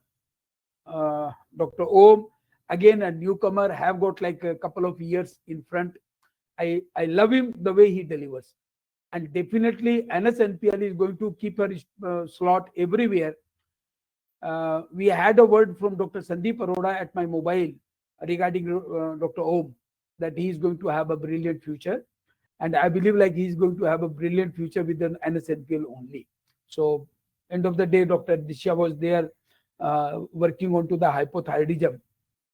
Now, in couple of words, I'll summarize the whole of the discussion which other people do have. Why obesity and fat versus autoimmune? This was my subject. Autoimmune, there are number of diseases. Number of diseases means we have diabetes, we have hypertension, we have cardiovascular, we have hypothyroidism, we have tuberculosis. So n number of diseases and infections are there. One disease, multiple comorbidities. So for example, if diabetes has got 10 symptoms, then hypertension have got 10 symptoms, hypothyroidism have got 10 symptoms. You people will be finding more than 80% of the symptoms are common. Now, if some consultant fails to diagnose, take the example of obesity versus hypothyroidism. Dr. Dishya rightly concluded with a specific comment, and I like that comment, that is inflammatory conditions or dysfunctional condition of hypothyroidism glands. So thyroid glands dysfunctions or inflammation can lead towards hypothyroidism, and the diagnosis based on the same can be individualized. But in case a doctor fail, then obesity, fat and hypothyroidism, matlab inflammation, all comes under a single umbrella. And there, at an initial stage, if somebody, any of the medical consultant initiated with a hypothyroidism treatment, will be a crush to the individual anatomy. So that will create a buzz for that individual life, and all other symptoms will start coming down. The whole body will be crushed out. So the important is what? Instead of approaching any of the medical consultant, whoever get any of the medical symptoms, one has to sit down, because we only invite the disease. Disease never comes from the genes. There are minor percentage which comes out from the genes. Otherwise, we invite the disease infections, as Dr. Om from Russia claimed very rightly. Youngsters are just behind the pizza. So doesn't mean that they should avoid pizza eating. Definitely not. But what is meant is they should not have 100% of pizzas. So what does it mean? They should cut down to 33 and 3%, 1/3 of the pizza, and have 75%. And the 33% should come from the natural resources. So when you are growing, your body is growing, 33% of the food intake, if you can have from the natural resources, and then you can have your spare your life, I'm 100% assured you can have stay healthy life, even with the continuation of the modern system of life. Number one.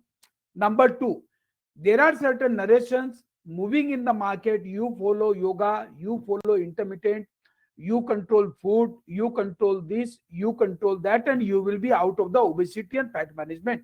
No, no, forever. This is simple and narration.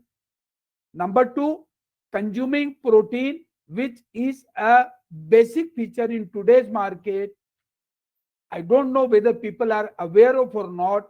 Consuming excessive protein will help you damage and injure your organs, and which you will come to know after a decade and so, not before that.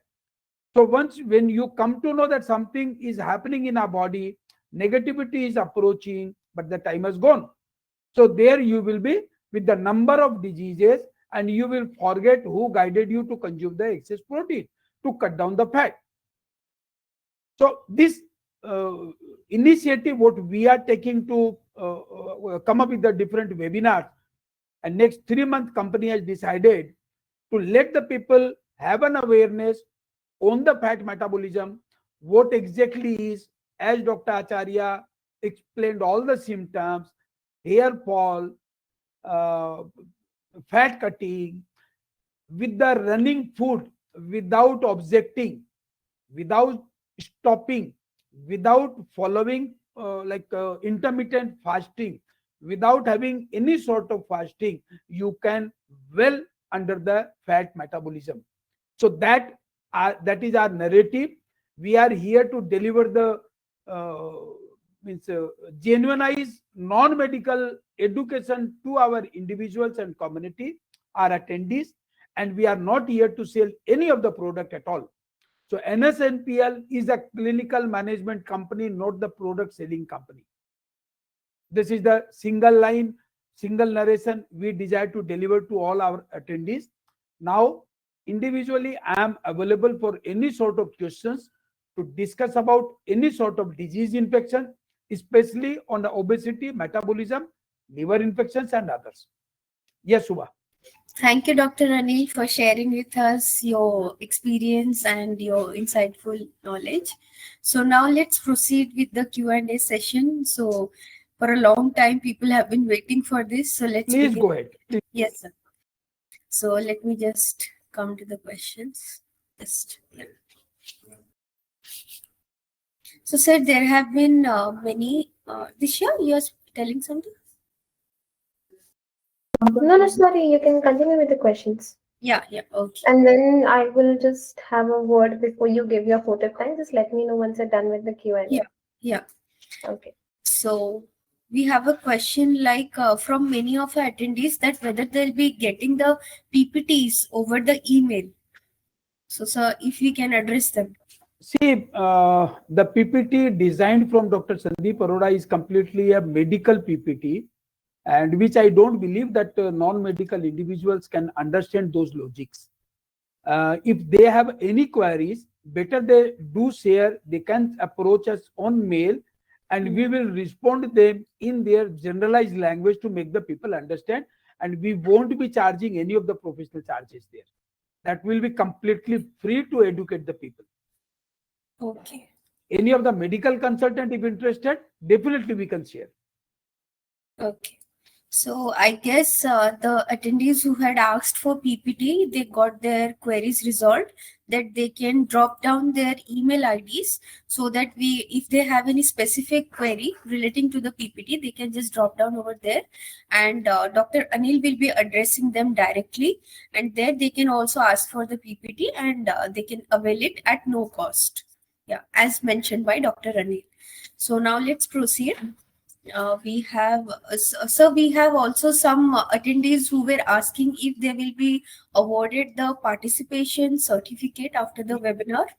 Yes, the participation certificates will be delivered. Okay. At mail. Okay. At So mail, and physical copy also will be delivered on demand.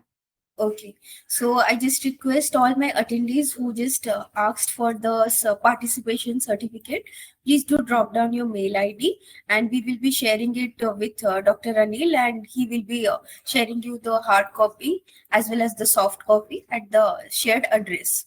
So he'll be handling that. So I guess it's over. And now let's proceed. That sir, we had a question from Shruti. She want to know that how can immune system be cured? Yes. Number one, the query was not up to the mark. Immune system cannot be cured.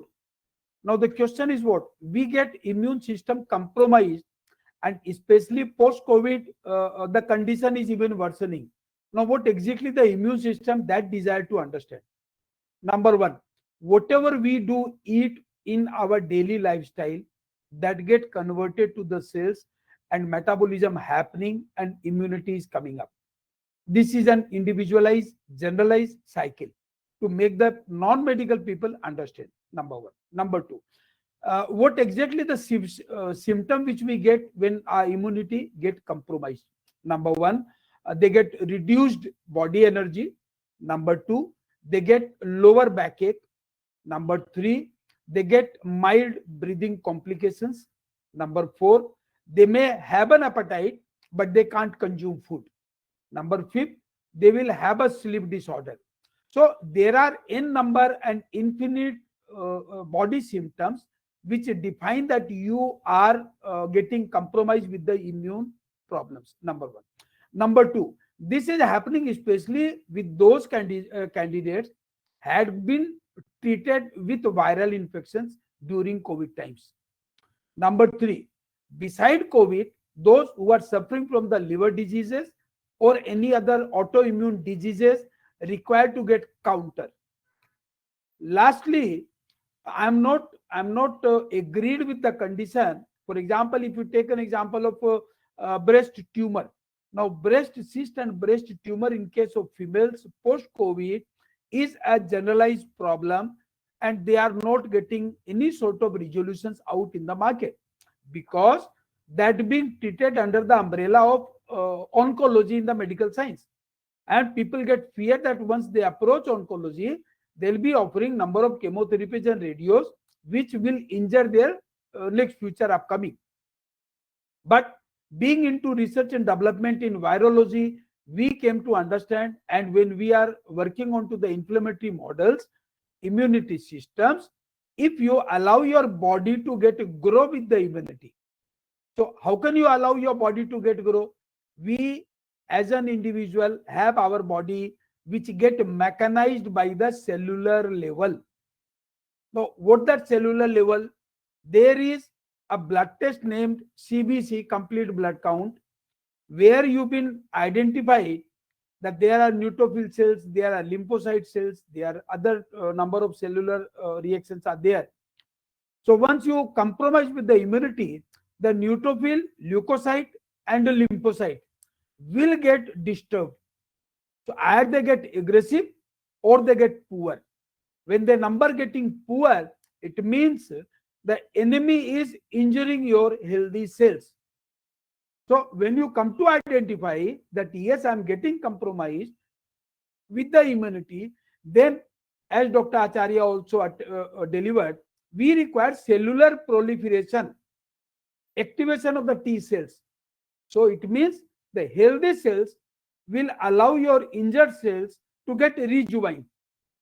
So once you get rejuvenation of the injured cells, your original immunity will come back. Number two, which is very important, post-COVID infection, post-vaccination, people are compromised with the immunity. So it's a broader term.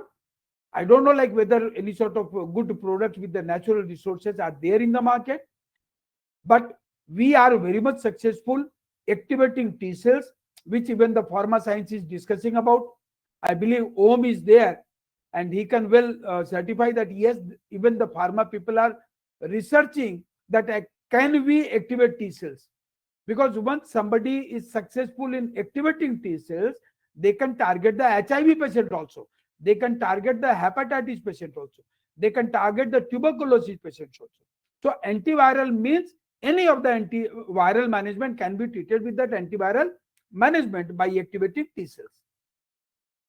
And we are here for any sort of queries on immunology, any sort of query with the resolution, any sort of query on the post-pandemic, which is our dream to help the community to overcome the post-COVID infection, which I have termed as post-COVID infection. They have a breathing complications, they have a sleep disorder, and other symptoms too, which are still as of today untreated, unattended. Yes, sir. Thank you, sir, for your resolving this query. I hope, Shruti, you got your query resolved. And next, let's proceed. Yashika have expressed her gratitude and thank to Dr. Arora for giving us so much valuable experience and his knowledge. And we have next Vijay Lakshmi, and she have raised a query that should we take acidity suppressing medicines? No. And acidity is not a disease, not a symptom, and you can well handle at staying at home with the homely remedies. If you wish, I can deliver right now. So she have also extended the question that should we take acidity suppressing medicines empty stomach? If yes, then for how long time and for how long we can continue the same one medicine? Two things, as I told, acidity is not a disease and neither the infections. So what we have to do, number one, those claiming for the acidity are suffering with the liver infections, liver disease. Number two, with the homely remedies, if she or he is not a diabetic patient, can start consuming glucose or any sort of the glucose juices, like rose syrup is there, khaskhas syrup is there, other syrups are there. So extraction diluted with the water can have it and she will get benefited with the acidity. Number two, he or she should be consuming protein rich food. So they should cut down the protein. So what I mean, instead of targeting the symptom, why can't we target our daily lifestyle, which can get well treated with the homely remedies? Number three, a beautiful combination which I am treating and allowing my all the patient community to overcome with the same. We have that coriander powder which we use in making the recipes, and we have sugar at home. So 50% sugar, 50% coriander powder mixed together. If you can start consuming post meal, morning and evening, start trying for the same for a couple of days, and he or she will be relieving the symptoms. Number two, antacids. Definitely on demand, if something is wrong, we should consume. But probably either she is consuming some drug which is helping to get grow with that acidity, or she had a liver problem. So that should get targeted. Okay. Thank you, Dr. Anil, for sharing. I hope Vijay Lakshmi, your query got resolved. So Vijay Lakshmi is also having another query that she's asking, chamomile tea is taken for stress relaxation and better sleep. Is it safe? Sanchita, I'll just address this question. I have also noticed please. that with the chamomile, somebody has also asked about ashwagandha tea. So if you see, the question is regarding reduction of stress. I don't think any medicine, any supplements, any herbal formulation or food item is going to help you suppress your stress. The Great. only solution to your stress is yourself. The only solution to stress is your lifestyle modification. The only solution to your stress is being stress free, because stress is not a physiological or a pathological concept.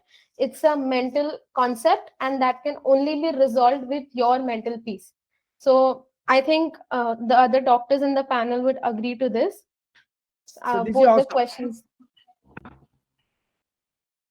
both the questions of chamomile tea and ashwagandha should solve this query, I feel, because I just read it, that these questions that we have, stress is definitely not something that can be resolved with any supplements. Anybody telling you that should definitely think about themselves too. Dr. Dishya, I will add on with your response.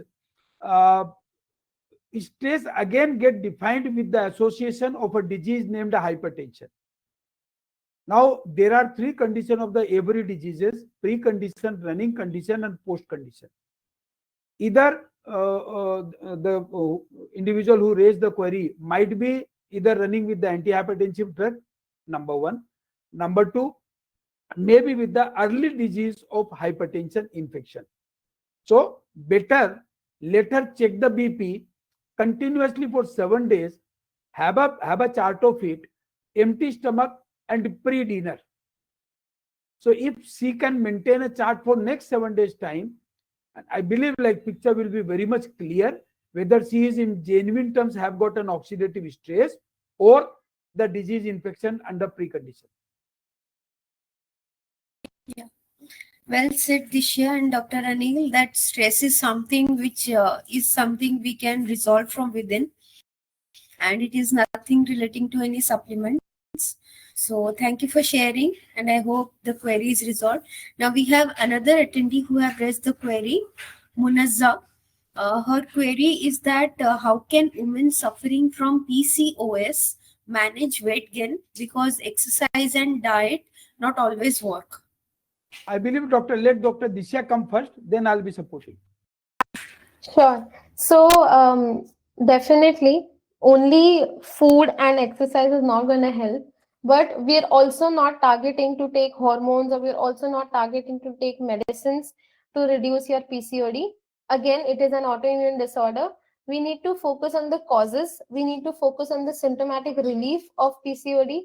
And I would just suggest that instead of making sure that you are not exercising and you're not eating or whatever, it does not always work. But why it does not always work is the main factor that we need to focus on. If you are telling me that a 30-minute walk is not resolving my PCOD, it is not connected. Your symptoms of PCOD will definitely be affected with your lifestyle or with your food modifications. But in general, the target to reduce the level of PCOD in our body, or the target to make sure we are relieved with PCOD, is to have regular menses, is to have regular cycle every month, is to have proper healthy cycle. Now, when I say regular cycle, it does not mean 1 day cycle every month. No, that is not a healthy cycle we're talking about. We're talking about a cycle of 3 to 4 days. We're talking about a healthy cycle. And yes, with PCOD, that is possible, because PCOD is in general giving rise to few symptoms. So we cannot say that exercise and diet does not work. Everything in proper proportion, everything in proper limitations will give you a good regular cycle. That's completely correct. Shubha, is Yes. that the query raised by the individual is Miss Sheikh? Is it? Munajja Sheikh? Yes, Yeah, it's Munajja Sheikh, we know her. Yes. So just to update you, and you just announce in the to the audience, Munajja Sheikh is from Lucknow, and she has recently completed and concluded B.Pharm, and NSNPL. She was successfully participated in an event joining NSNPL, Okay. The company looking into her future, bright future, we have appointed her as an health ambassador on behalf of the company for Lucknow area. So she is going to rule with the individuals, delivering the lectures at different pharmacy colleges, and allowing the individual to understand what exactly immunity, what exactly disease infections, and to get saved, how can get saved. So the ever first official appointment of an ambassador on behalf of NSNPL, we proudly announce. If mistake is there, allow her to have some word on the same. Just a second, sir. I just. She has joined as an attendee for the live webinar, so I don't think Yes, she'll sir. be able to talk, but I'm pretty sure she'll be able to communicate with us through the chat section. Meanwhile, she does. I think Sanchita, we could start concluding with the Q&A. Yes. She can speak if you want. She can speak, and are you willing that she will be speaking, or shall we proceed? No, that's okay. We can proceed with that, I think. Okay. So I congratulate Munazza for joining NSNPL from Lucknow zone, and I wish her all the best, that she could even impart her knowledge, experience into her region, and could spread the wider, the viewpoint and the message she could spread all among the, beings over there. So yeah, so let's just proceed, and we have a question from Shruti as well, that how to reduce emotional health. Dr. Disha can have an initial and then I'll come back. If you could just give me an insight of a bit more brief question that she has asked. Can you just repeat the question? She has asked that how to reduce emotional health. This is it that she had asked. Dr. Disha, let me initiate, then you come back. The individual who raised the query, I'm damn sure either she is an identified hypertension patient or unidentified hypertension subject. Just put up the response and get the feedback. Yeah, sure. Sir, once I have the feedback, I'll get back to it. Yes. And definitely, sir, we have... okay, so sir, we have another query from Purvika, that why autoimmune is more common in female than male. So, well, I would like to answer that question. I read the query. While I was Yes. reading out my PPT, I think that is when the question came up. I am really sorry if it has been taken by the attendee that I had mentioned autoimmune being most common. The mentioning was that thyroidism is way more common in female than in males, and not autoimmune. Thanks, So Dr. that is Disha. way more I love clarified. it. I love it. I'll continue with the small response further to Dr. Dishya's response. Sorry to interrupt, but I would also like to proceed that since autoimmune disorders are also more likely be found in female, that's I also said during my also presentation, because due to some factors that since Dr. Anil also said that stress factor can be leading to so many disorders like insomnia, sedation factor also. And why female have more autoimmune disorders? First cause is stress.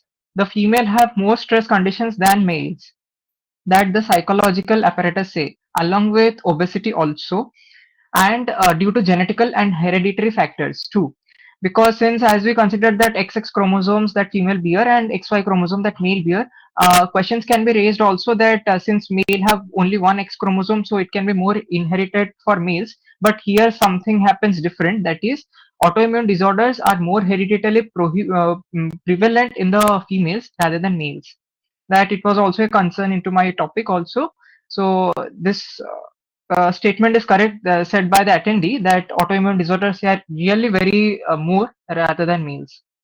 Dr. Om, thank you for the submission, but still, like, I'll be interested in countering your delivery, because now you have number of years upcoming, and theory may be presented by you, but what exactly is happening in the practical market, that is what stress always relate with the undiagnosed or diagnosed hypertension. Yes. And with the my personal power, I'm submitting this. And furthermore, from today onward, I'll be interested if you can start working on this area. If you find any of the individual in practical running with the stress, just look into whether he or she means like having the arterial blood pressure, mean blood pressure up to the mark. There will be high Definitely, sir. arterial mean blood pressure, Okay. right? Peripheral may Okay. be normal, but arterial may be high. So there are logical that peripheral is normal, arterial is normal. The peripheral is high with the arterial is normal.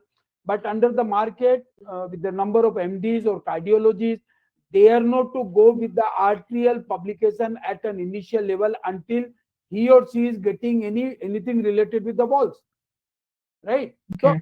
Yes. they go with the peripheral checking only, and especially when they are not targeting the same, the assistants are going with the peripheral checkups. So there are certain limitations with the number. Number one, female, they have certain, for example, if I take the example of body fat of Sanchita, now as per her body fat, she should not cross a level of 100 systolic and 70-75 diastolic, Yes. right? Now, Yes. modern science claims 128 is the book style number, but no, female should not have a practice of attending a higher number. Number one. Number two, if Sanchita crosses the level of 100 and approaching 100, 115 and diastolic level to 80, 85, she will be with the stress. So what I mean, practical and theory always get deeper. Theory comes into when you move ahead with the research and other articulations, but practical, something else.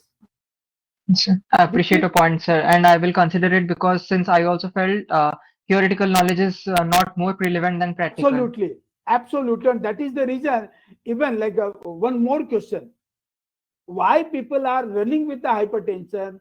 They have got a good number of doctors. They have got best MDs. They have got best of the medications. They have got best of the advisory holistic approach. Why? Wherein I have seen reversing hypertension at my clinic. I'm reversing. I'm badly reputed in the market. That's the reason, like I'm working on the nitric oxide within endothelial cells. Now, modern science put nitric oxide, nitrocontin with the oral therapy. Now, when you put NO as an oral therapy, that will get helpful in building up the plex. So Yes. when I'm publicizing my theories, so pharmacists get disturbed. Yes, Dr. Yes. Sharma, how this is? Yes, because you failed in approaching NO within the endothelial. I'm successful approaching the NO within the endothelial. What is the function of smooth muscle cells? So I take that particular route in allowing you to keep beyond the stress. And as such, again, I'm a researcher in hypertension and allied morbidities. So you just look into further. If you get any individual, just go ahead with the diagnosis. Okay, sir. Yeah. Yes, Subha? Yes, Thank you, sir. Thank you, Dr. Rom. Thank you, Dr. Anil, and thank you, Dr. Dishya, for sharing and resolving this query. We had a good debate.